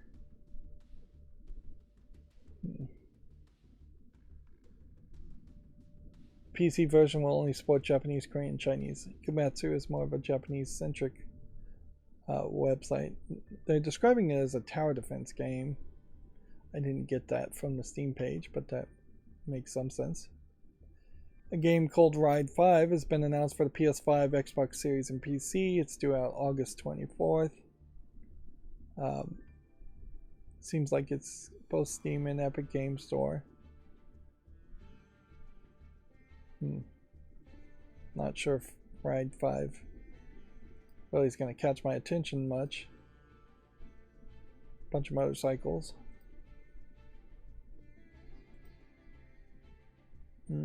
Nothing particularly interesting as far as the racetracks and the backgrounds, from what I saw. A game called Zero Fire launches July 20th in Japan for the PS4 and Switch. It includes Zero Wing, Hellfire, and Demon's World, which I assume are 3 different shoot-'em-up games. Nope. Maybe not shoot-'em-up, maybe more side-scrolling shooters. I don't know if these 3 games have any connection to each other. They all kind of look fairly old, like they would have been arcade games in Japan, or that maybe they would have been ported. It says insert coin, so I'd have to assume that they were arcade games. They may have never come to the West. A game called Taito Milestones 2 has been announced for the Switch, which is yet another collection of old games, and seems like mostly Japanese-centric games, because I don't recognize any of these games. Metal Black might be something I recognize, or I'm very possibly heard of a game called The Legend of Kage, yeah, looking at these screenshots, I don't recognize any of them either. And it's weird that there's an empty box here and an empty box here, as if there's 2 more games to announce. Famitsu's sales from the 3rd to the 9th have been updated. So what new information do we have? Nintendo Switch fairly dominated, but not completely holding sales in the top 10.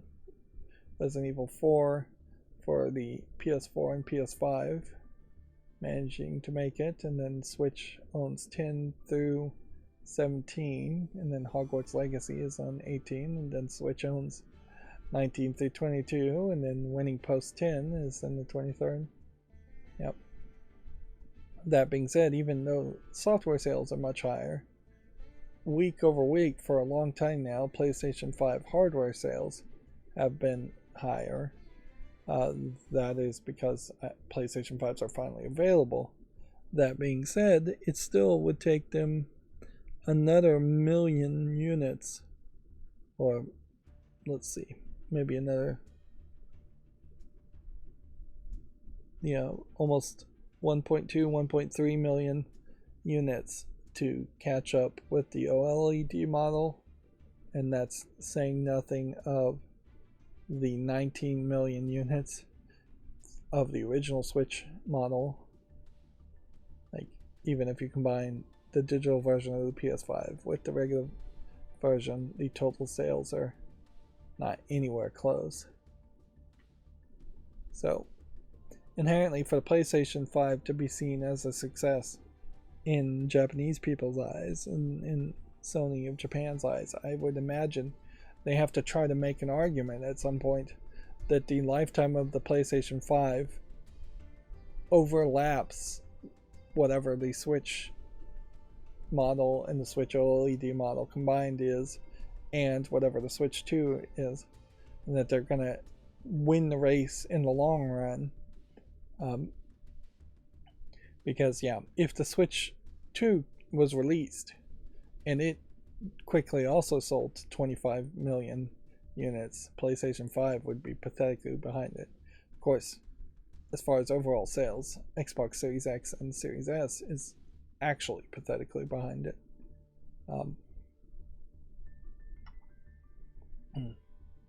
Moving on, Monochrome Mobius, Rights and Wrongs Forgotten for the PS5 and PS4 is coming to the West in the fall. It's currently only available for PC in English. Let's see what that looks like. This is a fantasy RPG game.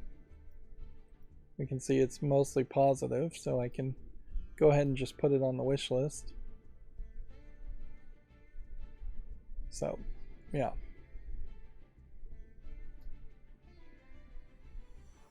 So it's getting PlayStation 5 and PlayStation 4 in the fall, so it might be a little bit more relevant. Not getting the Microsoft versions, though.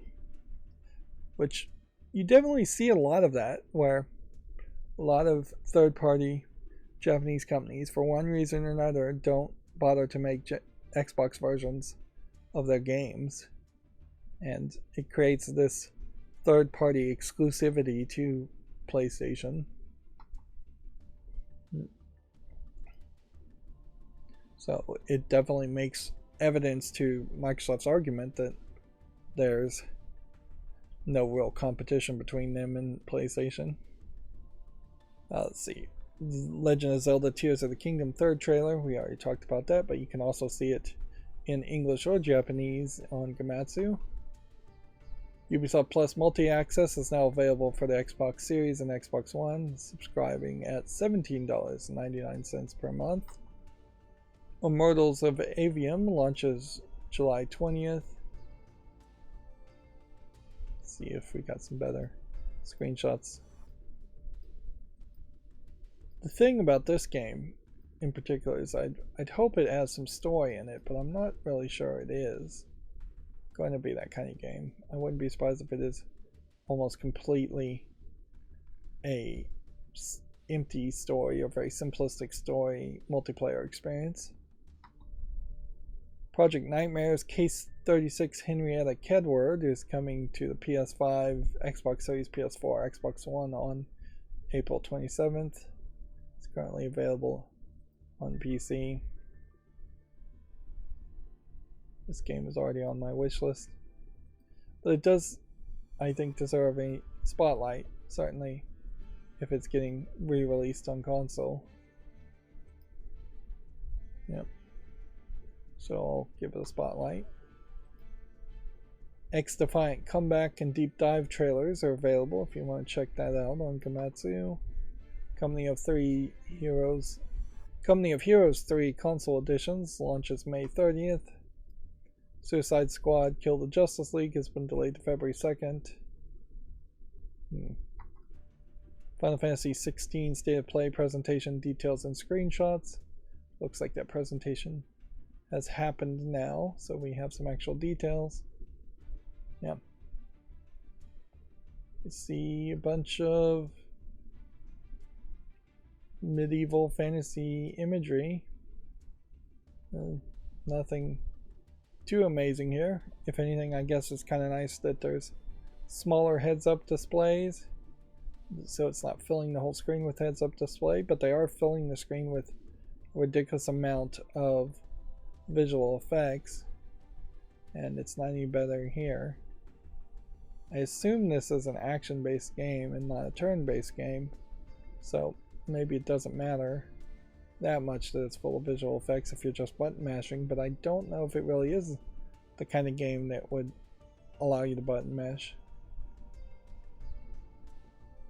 I think it has been said in the past that they are all into the idea of action fighting in Final Fantasy games. They're not going back to like turn-based systems. That being said, it's still maybe too slow of a game for a lot of people who are not used to playing JRPGs. I believe this was also the producer or somebody involved, either the director or producer, wanted his games to not be referred to as JRPGs, but instead just be referred to as RPGs, and that's just something I really can't accommodate, because JRPG is just a more descriptive term. It means more, unlike California Art, which means nothing, at least in my mind. Strategy RPG Cross Tales launches July 20th for the PS4, PS5, Xbox Series, Xbox One, Switch, and PC. So basically everything. Cross Tales, anthropomorphic elf characters in a strategy placement game.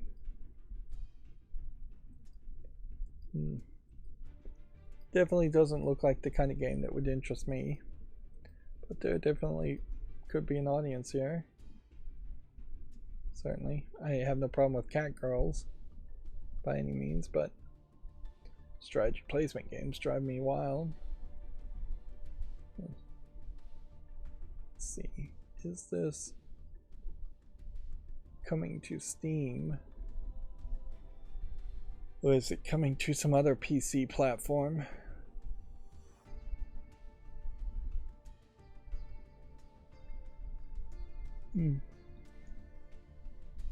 Apparently it doesn't have a link to the Steam page yet. Let's see. BQM Block Quest Maker Remastered launches April 15th. It supports 10 languages including English. This looks like a Minecraft, make your own Minecraft RPG maker type game maker. Arguably not really a game so much as at all. This really doesn't seem like this would be the kind of game I should promote or would want to promote. In particular, if this did somehow become super popular like a Roblox, I should probably promote it at that point. Which, yeah, making a YouTube short around the game that already exists or that's already well known is less effective, but still there's a few reasons to do that. Wuthering Waves has a closed beta test gameplay trailer, which I don't know if this is a mobile game or what. It's an action RPG for PC and smartphone. Horizon Forbidden West DLC Burning Shores launch trailer is available. If you want to watch the launch trailer, we're almost done with the Komatsu articles. Anno Mutatum Mysterious Game Console update is now available for PC and is coming soon to the PS5, PS4, and Switch.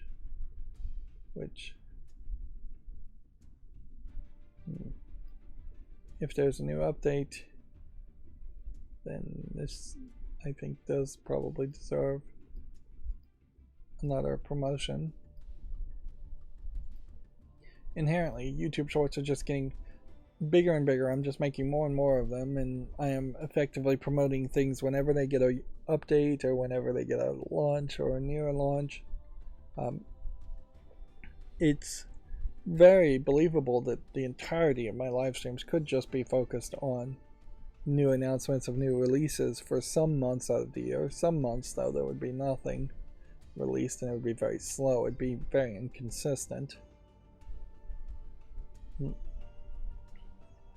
If the YouTube Shorts were somehow merged all together into one long video, which would be a waste of time, and then played, well, I suppose, yeah, if I was going to start a live stream always at the beginning of a specific time, like if I could commit to always waking up at 10 in the morning and being ready to stream at 10 in the morning, and then I start the live streams that showed a bunch of YouTube Shorts for, say, an hour as warm-up to that, then I could show off the YouTube Shorts in a different way. That being said, I don't think I can commit to that, and that would be very annoying for people who started watching a live stream at the beginning and then were told to wait for an hour until I actually showed up and started streaming live content. You could potentially put it at the end of the streams, but I don't know if that helps anything either. I don't know if there really is any way to turn shorts into long-form content.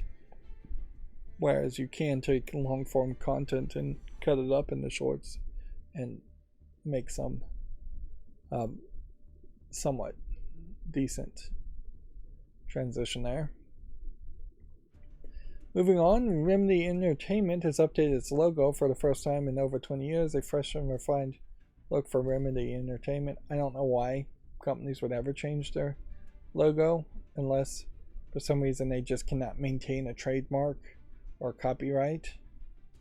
If anything, it seems like Remedy Entertainment is wasting resources and time that could be spent on an Alan Wake 2 or Control 2 instead of changing the logo, even though I bet not that many people are really involved in it.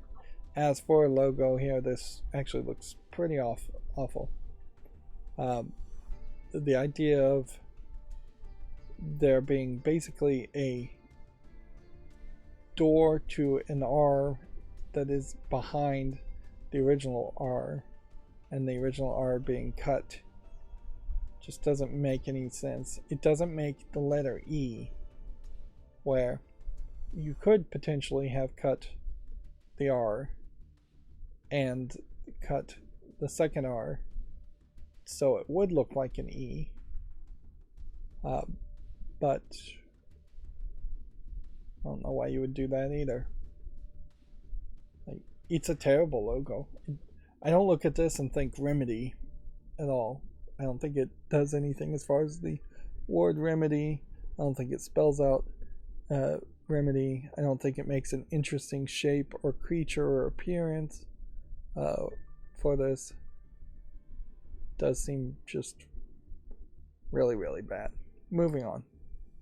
Naruto x Boruto Ultimate Ninja Storm Connections as Naruto Uzumaki in Baryon mode and Sasuke Uchiha in supporting Kage mode, which I guess if I knew anything about Naruto x Boruto, those modes might mean something to me, but they don't.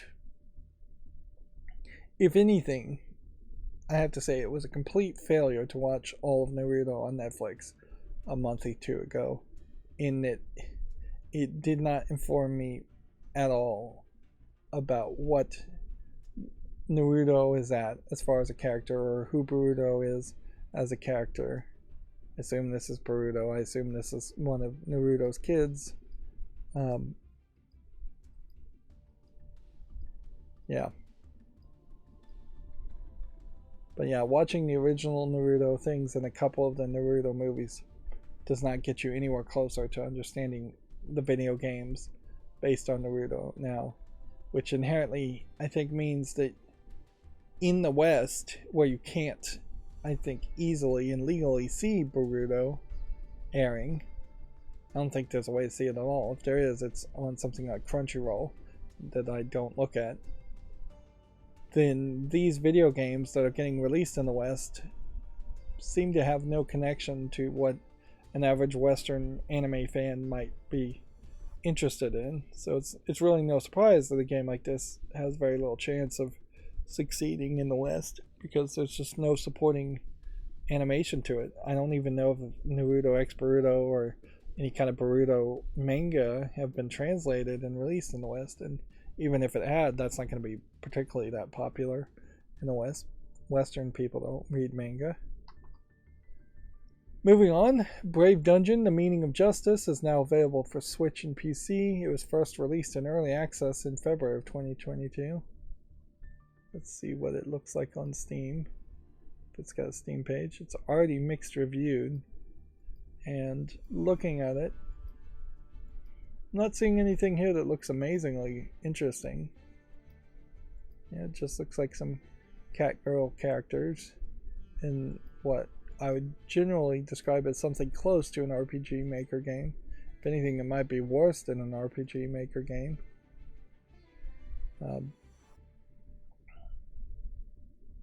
So yeah, that doesn't look that interesting to me.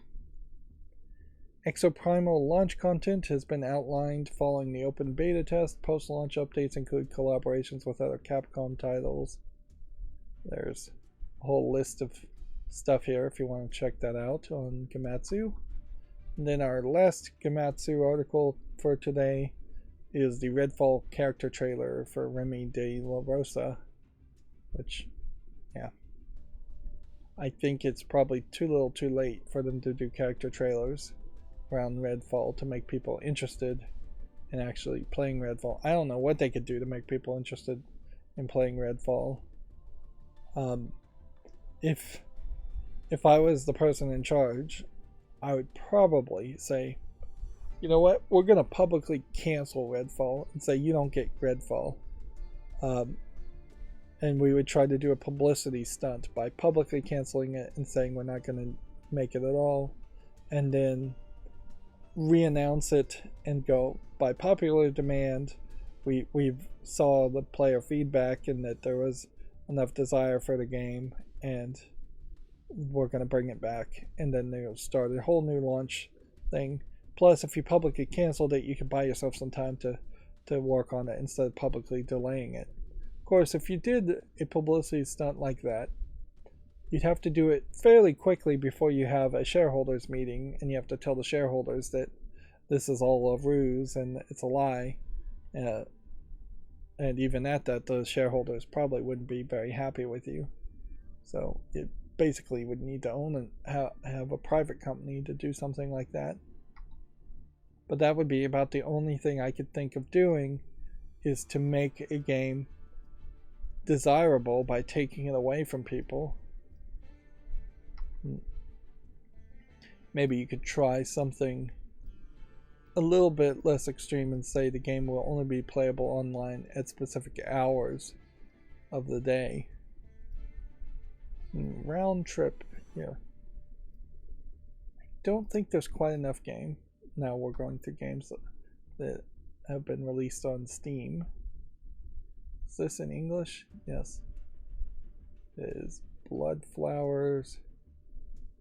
Say it's a JRPG, but I kind of feel like it's probably a visual novel.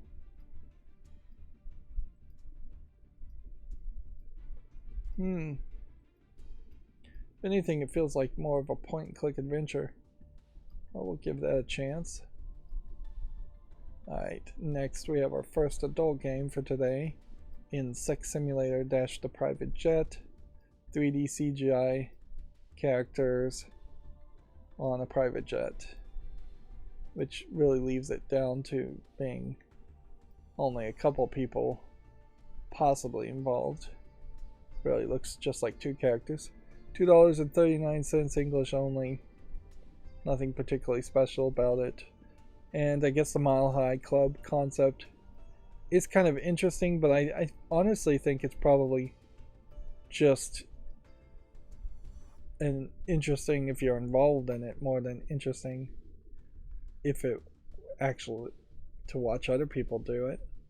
I don't think I've seen a lot of porn set on stages that look like airplanes. I imagine actually having sex and joining the Mile High Club on the plane is actually not that enjoyable anyways.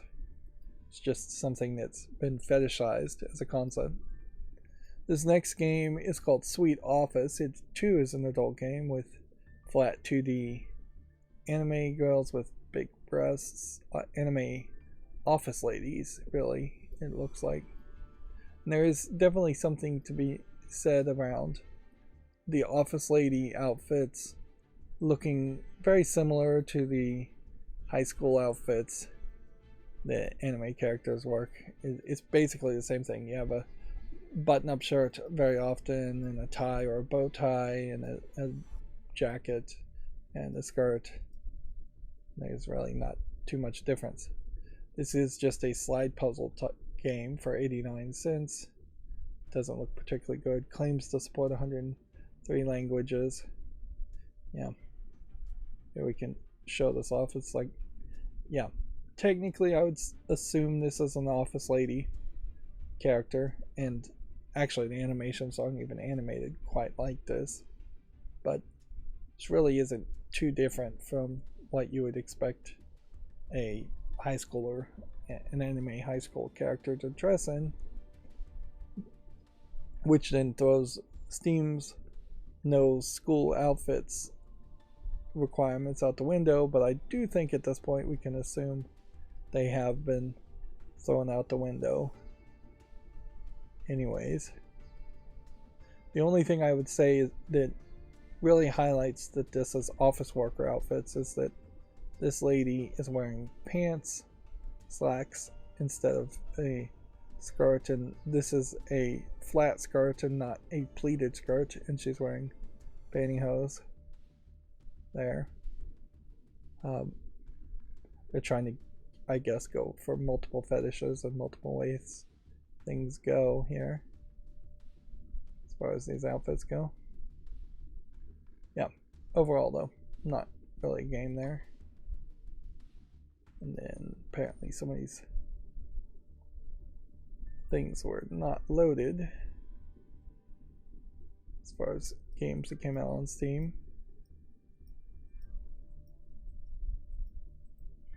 Yeah, I think turning on the quality of service on my router was a problem. Here's another adult game, and so I'm going to try and simplify that again.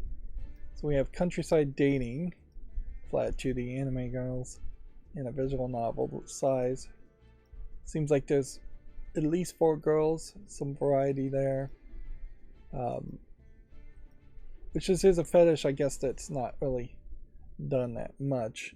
And then there's a cowgirl, which I don't know if that's a human pretending to be a cowgirl and cosplaying or an actual cowgirl scene. Anthropomorphic cowgirl. The animation looks pretty good here, though. This is, if I was making a wish list for adult games, I would consider this one. $2.54 English only. Let's see. Questionable consent, submission and dominance, rough sex, public sex, summertime hookups, and happy sex as themes. And full nudity, and every orifice, every female orifice being used. And see, that's $2.54, which is not that expensive. This is definitely more in line with what I'd like to see. It may not be that long of a game. And it's interesting that the animation looks so good, and yet there's only English supported, when you would almost assume that this anime style, flat 2D, big eye anime styles, would have Eastern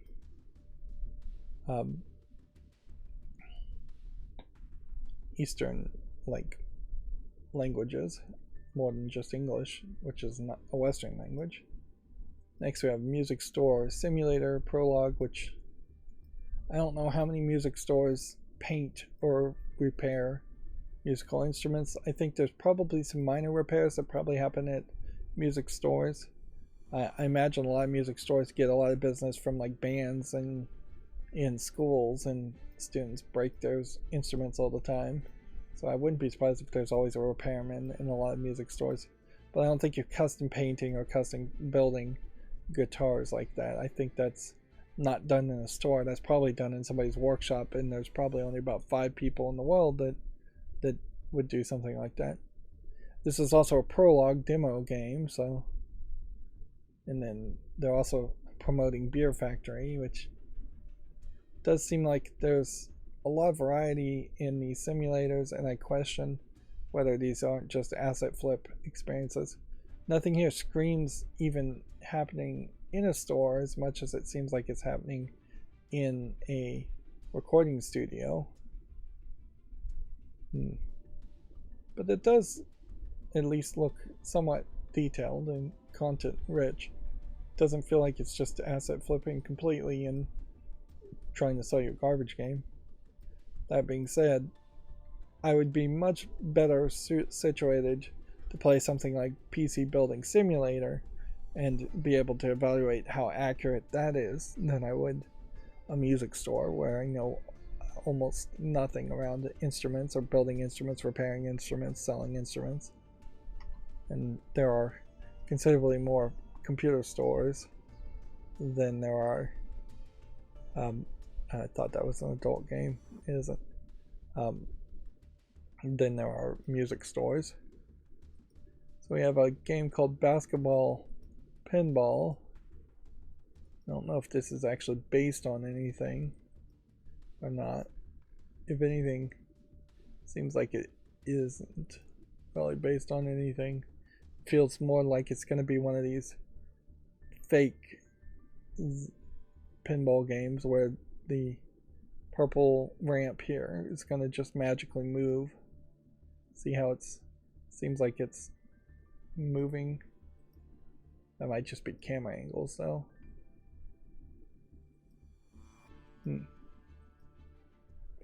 No, this might be a real world pinball table, or trying to emulate real world experience of playing pinball. Whereas the Pinball Arcade was really good about that until they lost a bunch of licenses, and now you can't really recommend buying Pinball Arcade. And then Pinball FX3 is fairly bad about emulating real world versions of their pinball tables in favor of promoting basically holograms and 3D animated characters. And then you also have Pinball FX at this point. This came out and I didn't even recognize it. Did it come out? Pinball FX is not Pinball FX1. This is a reboot, relaunch of the Pinball FX series. You can see it's only 49% positive. I think vastly because they are trying to make you buy each and every table a second time for people who had already owned the tables. And it's on a higher, faster engine, but I'm not sure it actually does a lot more. and it's creating this VR centric environment where in VR you have a whole room around you, but the vast majority of people don't care about what's around you. Ideally, I don't even like this with the red fiery depictions of on the carpet. I would prefer it just be a black carpet that wouldn't distract me, so I could just focus visually on the pinball tables. And arguably, the mechanics of how these real world tables, which is what they're showing right now, are not simulated as well. You can see the fire trails there as an example of some of the visual effects nonsense that Pinball FX adds. Like 4K HDR visuals and ray tracing all sound nice, but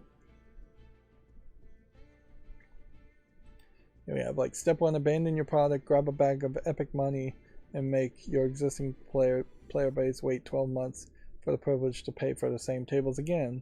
Step 2, release on Steam with everything costing more than it cost on Epic for the same products.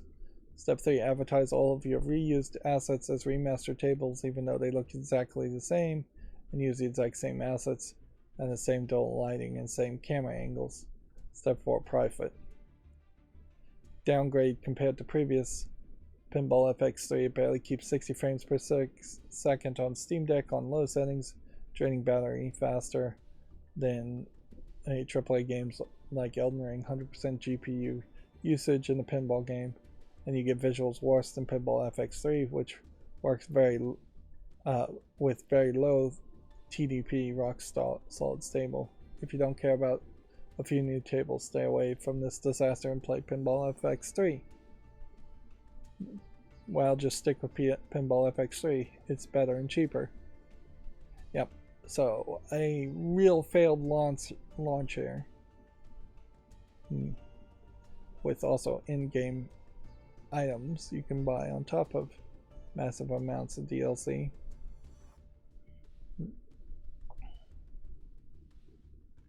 Yep. Particularly if you are interested in emulating pinballs tables too, it's also worth mentioning that the real pinball, visual pinball, is the software you really would look for. And yes, that is going down the route of finding ROMs and simulating, emulating pinball tables without really paying whoever owns the license to those pinball tables. But in all fairness, I can't really complain too much if you found ROMs around pinball tables, because the people who actually worked on those pinball tables almost certainly are not getting any money from those licenses. We have an adult game that has the adult content behind the DLC, and it's not as visually polished or interesting. Nico, as in Japanese word for cat, office nightlife adventures. They want 84 cents for it. They support 14 languages, they say. And then free adult content patch, which probably does not give you too much extra content. And even if it did give you extra adult content, the visuals here are still fairly rough. Let's see, 911 Cannibal. I don't get the 911 part of it, but whatever. We'll put that on the follow list. There might be something there, probably not. In Out, or in Yacht. It's a cooperative horror game for 1 to 4 players. Do I think there's enough polish here to do a YouTube short on this? Yeah, I'll give it a YouTube short, but I'm not going to put it on the follow list because it's a cooperative game. Drift Showcase doesn't look like anything. The Weird World of Candy Girl doesn't look like anything. Luxury Allure doesn't look like anything. Yep. Here we have yet another airy game, which this developer publisher floods Steam with AR games in both VR and non-VR versions. He puts out 1 or 2 a week, usually often 2 in a row. Yeah. One day we'll get to a point where pinball tables that once existed in the real world and are no longer capable of being maintained and repaired are all just done on visual pinball software or similar software and just emulated. Rewind or die. I'll give that a chance. Might be something. Here we have yet another adult game called Fate's Determination. Fate's Common Determination. 3D CGI characters. Ladies. Mostly. So a lot of screenshots here of characters with like cleavage, but fully clothed otherwise. If anything, it kind of feels like this visual novel is trying to actually tell a story for $10.79, English only as the language. I don't think there really is a $10 worth of story here. But and inherently, I guess, if you are selling your game as an adult game, you really have to sell it as an adult game, so you can't put too much story in it. Freesoft or Freed Software is an IT company simulator. I think there's just going to be a wide variety as far as what you do in one IT company versus another, or what an IT job is versus another. Looking at this, I'm not seeing anything that really feels like an actual IT job. So I'm going to say no to that. Woodland Hike. I'll give that a chance, even though it does look like it's probably just a walking simulator. I guess inherently an asset flip horror game is also just a walking simulator. I'll give this a chance too. The big difference there being a horror game is a walking simulator where you're walking around to be scared, and a usual walking simulator has very little scary, spooky things in it and often is very calming and empty.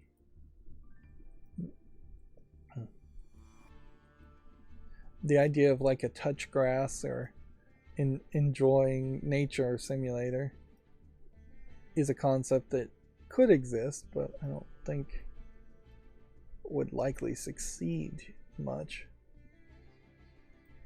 because the idea of walking in nature is either something you could do in reality or something you have no interest in doing because you're trying to play a video game. The Witch Wife and the Witch. This animation style feels a little too rough. I wouldn't be surprised if this is like a English only or Russian only game. I was thinking maybe more Russian or Middle European. 2 beautifully illustrated CGs and 1 ending. Wow, this is an incredibly short experience then. Less than 5 minutes, I would guess, if that's the case. And that's not much of a showcase on the animator if he can draw 1 picture here as a CG, and then you're excluding the character visual novel aspects, and then he draws 1 picture here. That's not enough animation to even sell yourself as an animator if that was the point of putting this game on free. I don't even know what the point of this is. Almost certainly you paid $100 to Steam to have your game listed, and you're almost certainly not getting $100 worth of even resume builder to try to break into the world of making other visual novel games or video games in general. Yeah, we have yet another adult game. They're fairly spread out today, called Alive, which is more of the exact same 3D CG characters that are asset flipped in pretty much all of these. Like, I don't know if there's even a way that I could possibly determine that there were different collection of 3D CG models. They all just look exactly the same, and I assume they are all just bought off of either the Unreal or the Unity asset store.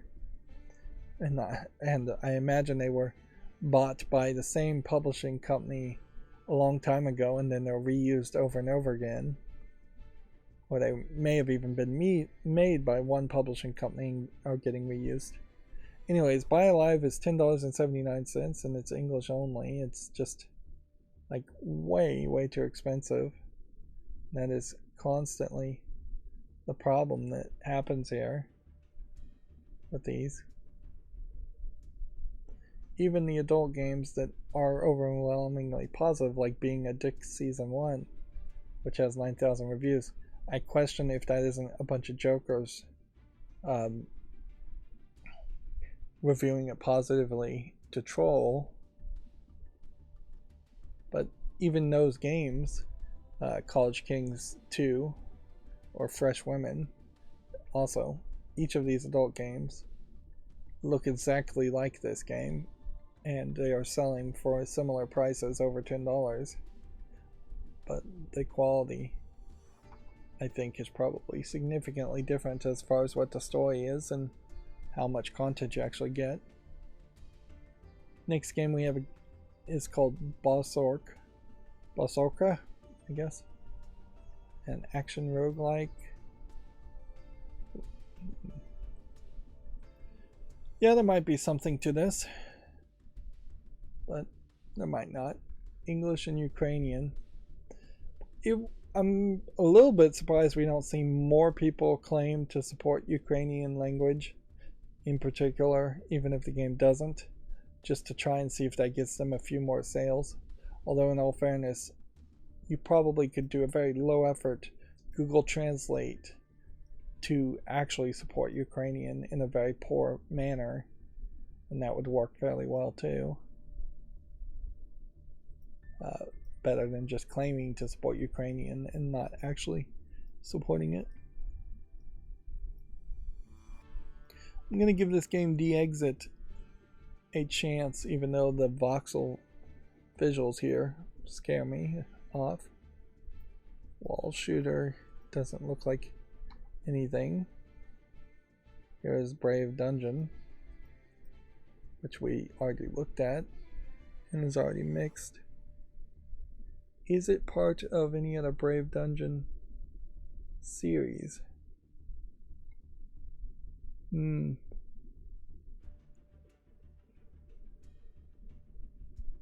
Not that I can tell.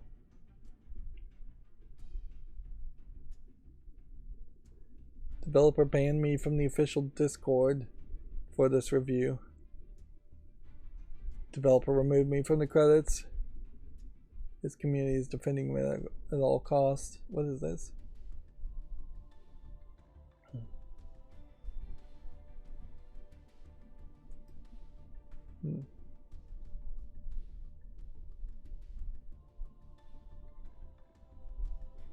Google Translations.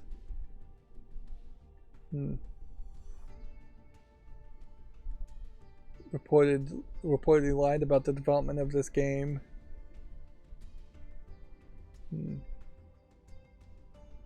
Bugs. This is a long review. And I don't know why this person would have been in the credits unless he was listed in the credits as like a Kickstarter backer.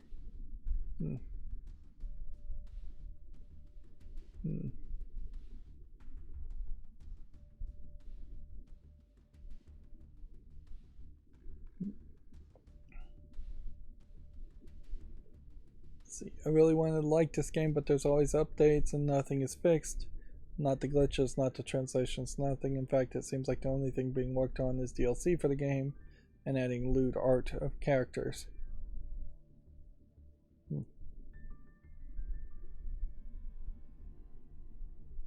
Play the original if you want a good version of the game. Yeah, I feel like I had heard of a game by this name, Brave Dungeon, before. Is it from the same person?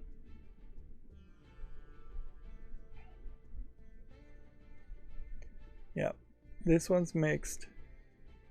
This one's positive with 14 reviews. This one's positive with 19 reviews. This one's positive with 20 reviews. This one's very positive with 52 reviews. And this one's mostly positive with 177 reviews. And honestly, it seems like around this controversy, I probably would be willing to remove both of these from the wish list. Just looking at these screenshots, it doesn't look like it's that interesting.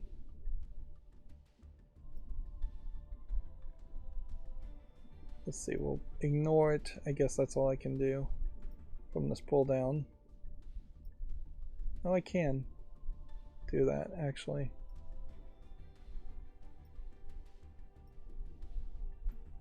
There we go. And then I'll put Brave Dungeon on the follow list, but it does seem like it's so controversial at this point it doesn't deserve a short. Next we have yet another adult game. It's a big day on this Friday for adult games. Sexy Space Defender. And what's interesting about this is you have an alien that looks close to some different aliens actually that look close to something you might have seen from Star Wars as an alien design concept. It's not particularly gray or any kind of alien that I could see. If it does highlight in its shapes and curves of the heads in particular how you could create new alien looking heads and faces and go in different directions. As for the actual bodies though, it's just blue and purple female bodies. There's nothing special there, which I'm not really sure under the fetish of like looking at flat 2D like art of alien girls. If you would want anything special like a third boob or extra orifice or something like that, or just things in different places, maybe not. I don't think most people would want it. The actual gameplay though looks completely disconnected from the art. It's selling itself for 59 cents, so it's not asking much, but it may very well, at having 12 levels, not be worth even that much. I'm not sure what the actual game is. It kind of looks like it's probably an Asteroids clone, top-down shooter for shooting at spaceships. Let's see. Next we have a game called Small People Defense, which just looks like a tower defense game. Then Goblin Dash, which looks like a very zoomed out pixely platforming frustration platformer game. Then we're back to another adult game called Princess and Conquest. We have a dragon lady with giant boobs and a character with a helmet over her head with giant boobs, and it's a very like poorly animated art style, and it looks like what they've done here is they've made an RPG Maker game and then given the adult content animation to somebody who can't even make RPG Maker style characters look good. It looks very much like this is something a bad artist / new artist would draw with a marker, just hand draw it and then scan it in. Yeah, I don't know if there's really a style or anything that you could say there that it's like. Maybe, I don't know what you'd call it, like really bad 90s cartoons at best. Yeah, what's funny is the game is very positive with 1,763 reviews. That's a shocker. And it's 88% positive of those 1,700 reviews. It's $11.99. It's English only. Why do people like it so much? I know the standards are very low, but as far as adult games. But I just don't think this game really is selling itself actually on the adult content as much as it might be selling itself on being a decent RPG Maker game. Hmm.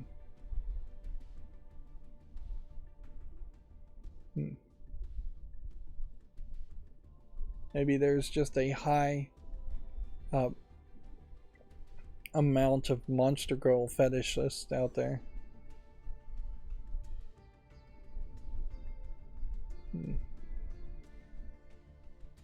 Seems like they're saying there's over 100 animated sex scenes, and maybe that's not being highlighted in the screenshots.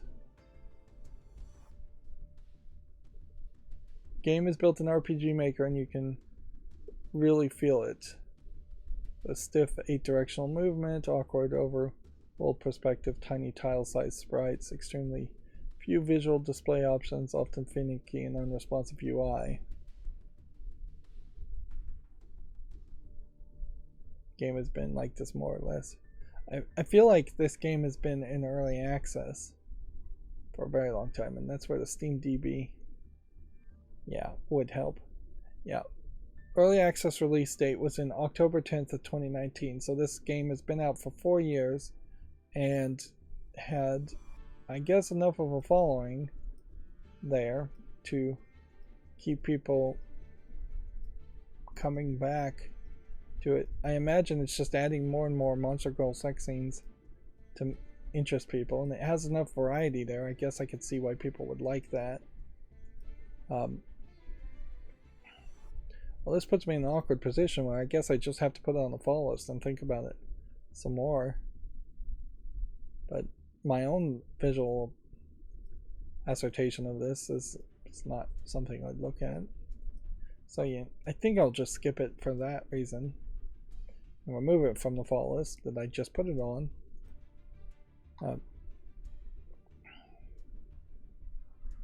It's funny to see a successful adult game and then just not quite understand why it's successful, other than maybe they just kept on adding content and supporting the community and interacting with the community enough to get the reviews. This coin trader simulator doesn't look like anything.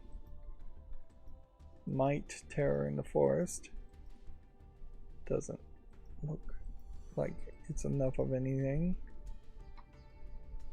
Reflection Agreed.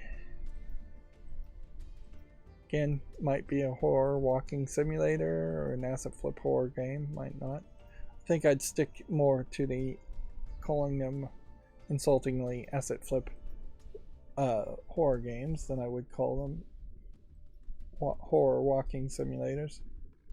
If anything, I'd probably boil it down to running simulators or running scared simulators, something like that. But then that might be inaccurate too, because often in those games you aren't running. A VR pool game is an interesting idea as far as billiards. There probably is a better version of that already exists though. Band roll just looks like it's nothing. Chippy's Escape from the Seabury Keep. I'll give that a chance. I think now there's probably been 2 or 3 games I've made shorts on that have the adult age gate behind it. Let's see. This coin game. Let's check that out. Lego 2K Drive. Let's also open that up just to, if there's a Steam page. I was trying to see if it would have recommended any similar billiard games. I'm fairly certain there is a similar billiard game that already exists. But this coin game here from 2019 is still labeled as early access.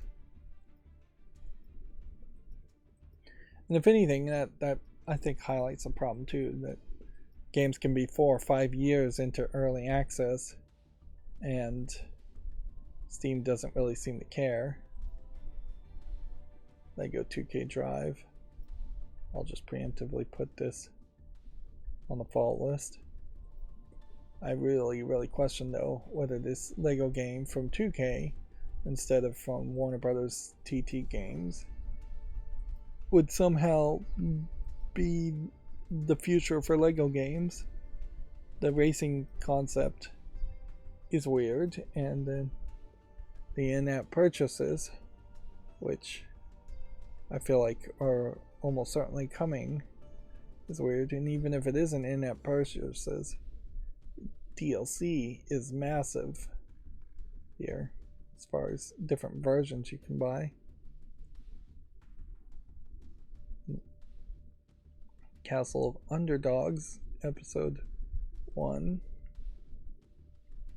I'm a little surprised we don't see more of this, frankly.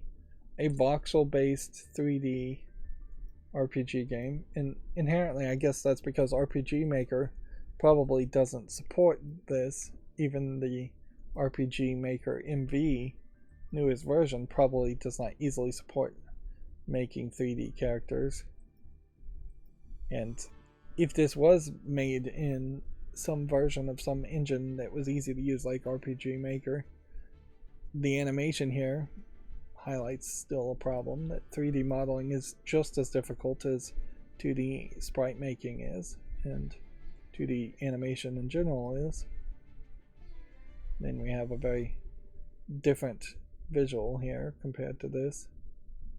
I don't think voxels are going to win or succeed though, as far as the new way games, even cheap games, look, because yeah, it just doesn't really work. And Minecraft in particular is not really a game that I would describe as a voxel based game, even though it probably is voxel based in a lot of ways.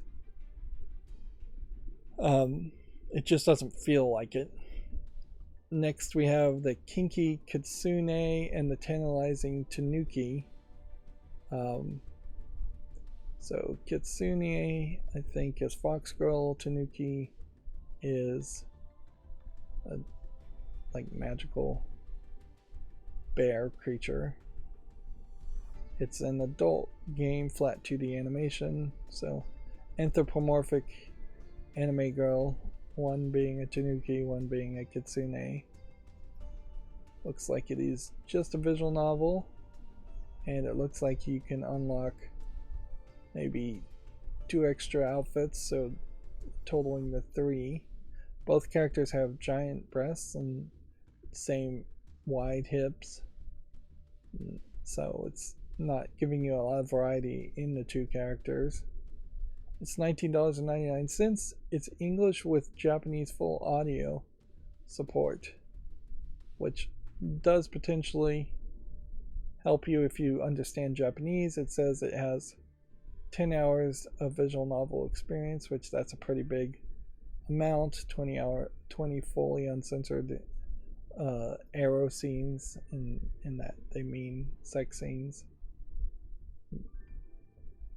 It is definitely a problem that when you have a Japanese adult game on Steam, they are speaking a completely different language than if it's a Western adult game versus a Eastern Japanese adult game. Kitsune, tanuki, arrow scenes, hentai, all of that, words that you potentially either won't know the meaning of, or will have to learn the meaning of. Jessica's Uncomfortable Hanukkah Adventure. I like the idea of something being labeled as a Hanukkah adventure instead of a Christmas adventure. That being said, this game does not look like anything, so that's a shame. Next we have yet another adult game. Man, there's been a massive amount of adult games today. It didn't even feel like it was that slow. This one's called Sex Gym, and I guess fetishizing working out or being nude and working out would give some unique twisting and visual angles. It's flat 2D in its art style with several different girls, but they mostly just have different hairstyles. Otherwise, the bodies are about the same. about average brush size there. And the art style, I would say, is actually probably done by a Westerner, because it doesn't quite feel like it is doing the moe or the kawaii art style. The eyes are a little bit smaller. It doesn't feel like it's as anime inspired when you're getting the proportions right in the shadowing and the drawing. It says it's a 2D puzzle. It's selling for $1.19 and it supports English only. It says it's a 2D puzzle, but it doesn't say how many pictures are actually in it. There are 20 achievements, so which makes it kind of feel like it's more of an achievement game. Even though I would say the art style here looks like it's done by somebody in the West, and that it being English only supports that thought, I wouldn't say this is bad. Like, it's not too far off from 2D anime art styles that it feels weird or like inferior, really.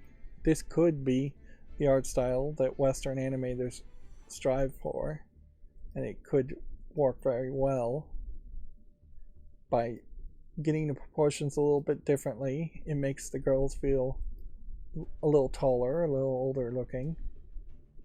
That being said, there is like a screenshot here where they are clearly naked on a kid's playground, and yeah, in the real world that would not be appropriate, even if it was not a kid's playground but a gym that was an open air to exercise in. Being nude in that is almost never acceptable. I suppose if you put a bunch of barriers around it and said put some signs up, we're doing like full nude exercise at this gym, then society might say okay to that. Moving on to non-adult games, we have a game called The Seeker Survival that's already mixed. I don't think there's much here.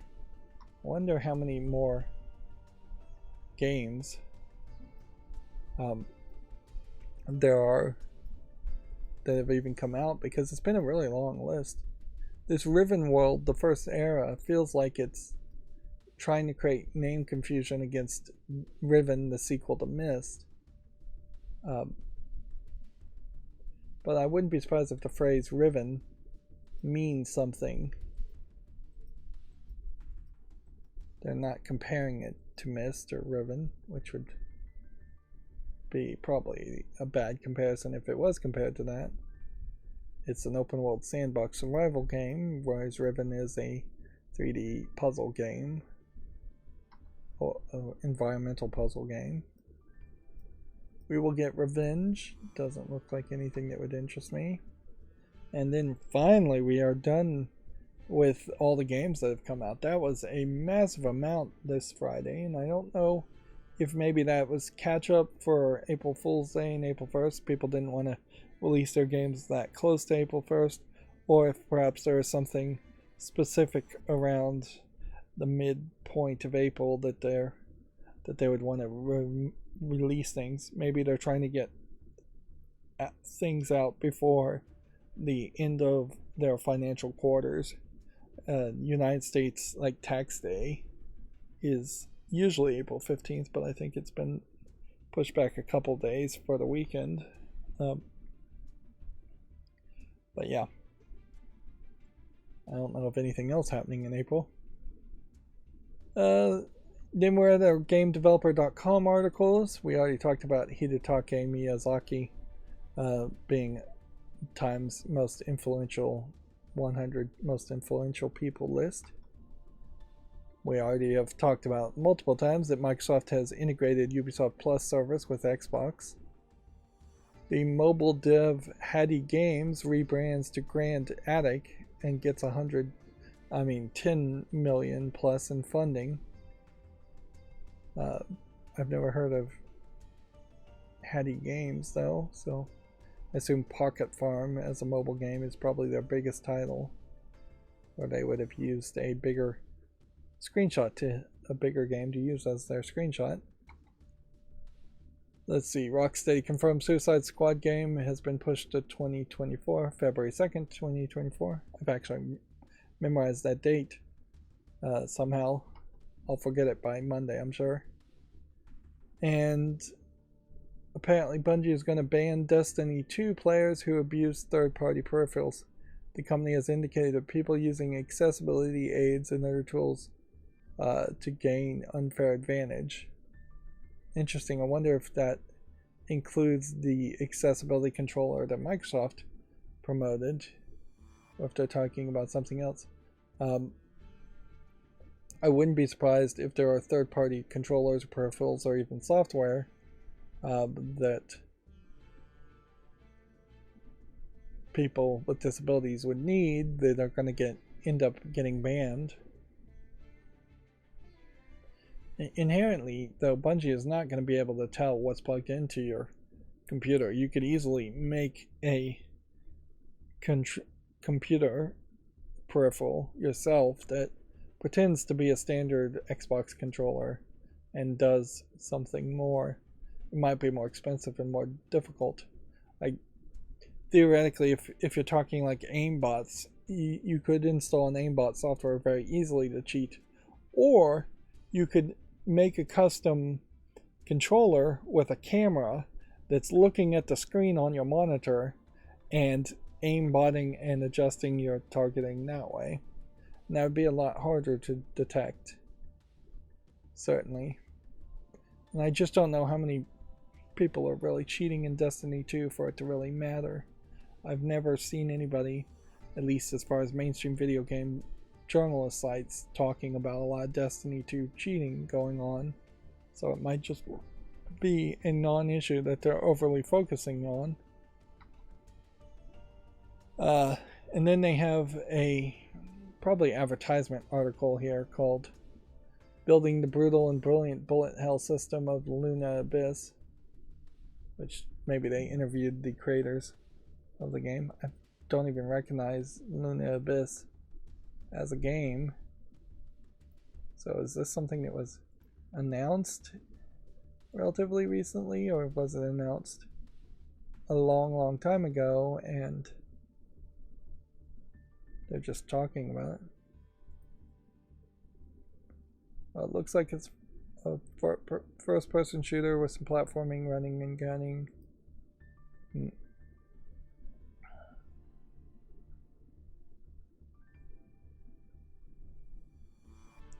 Well, that looks interesting. When did this game come out, or has it come out? There's like no links or anything. GameDeveloper.com, not particularly good about links. Well, if Luna Abyss comes out and I happen to see it on Steam, I guess I would put it on the follow list at that point, but otherwise I just am watching a trailer for a game that either has already come out or is going to come out but may not even come out to PC. It's just not enough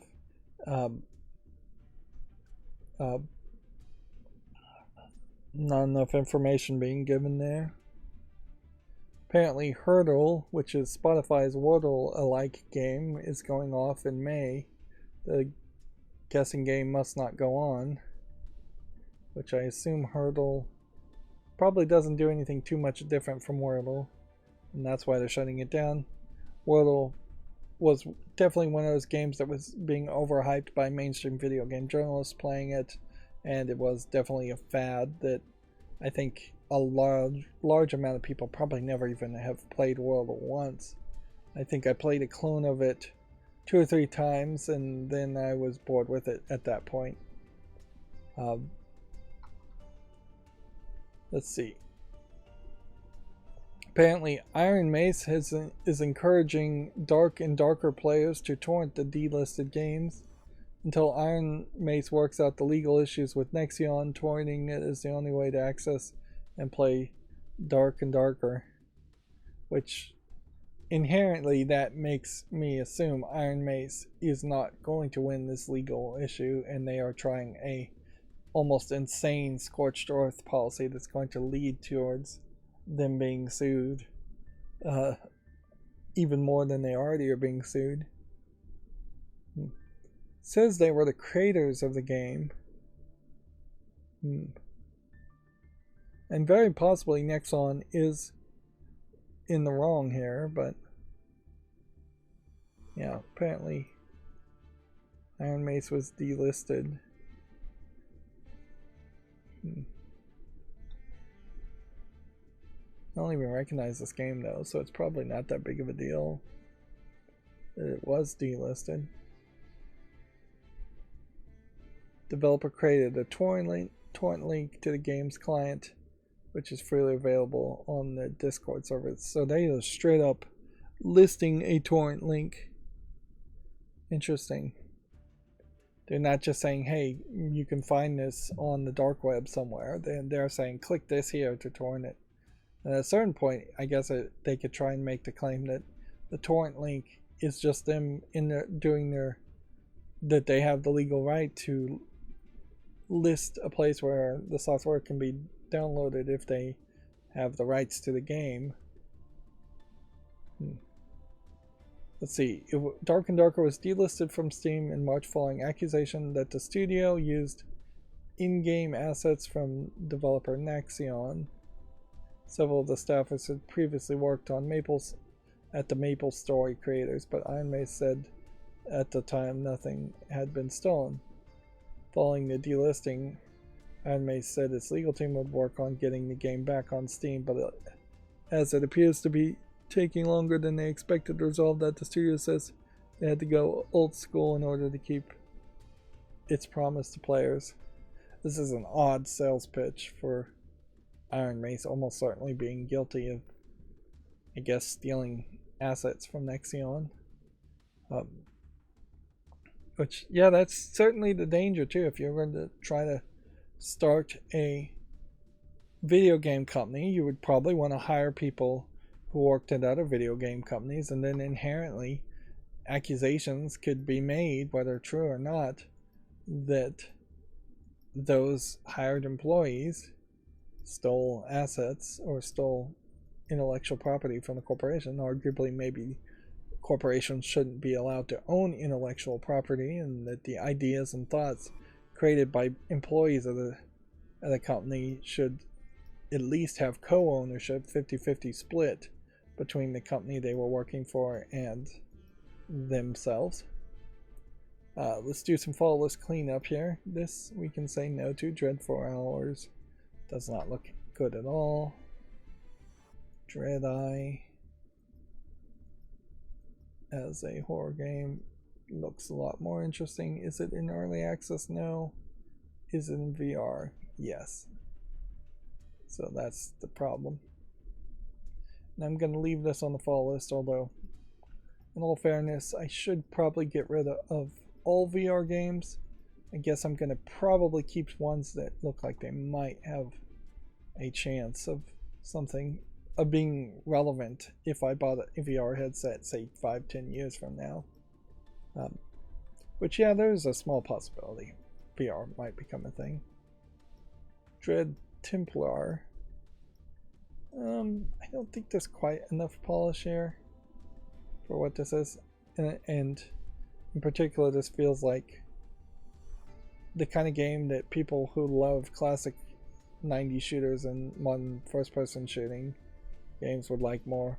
People who like Doom and Doom Eternal so much that they would want to play a different game very much like Doom and Doom Eternal reboots would probably be interested in this game. But I'm personally more interested in story-based gameplay and not fast-paced first-person shooting. So I'm going to say no to that. Dread Nautical.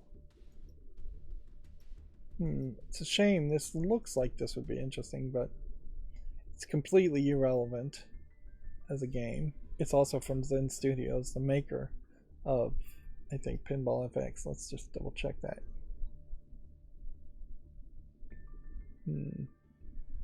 Yeah.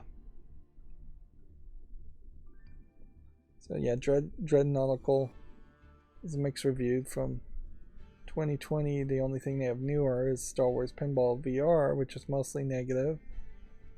This one's positive. Pinball FX3 is positive. Pinball FX itself, though, it's not even on this list as far as games.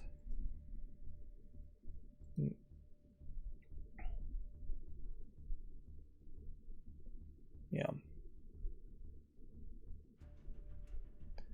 As far as featured games, Pinball FX is not even here.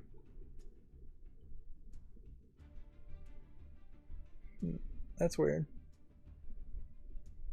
Which, if anything, this highlights how you can just decide to focus one thing and change other things about your platform. As far as your publishing page, you can put things down lower or hide them completely. This Kickbeat game looks interesting.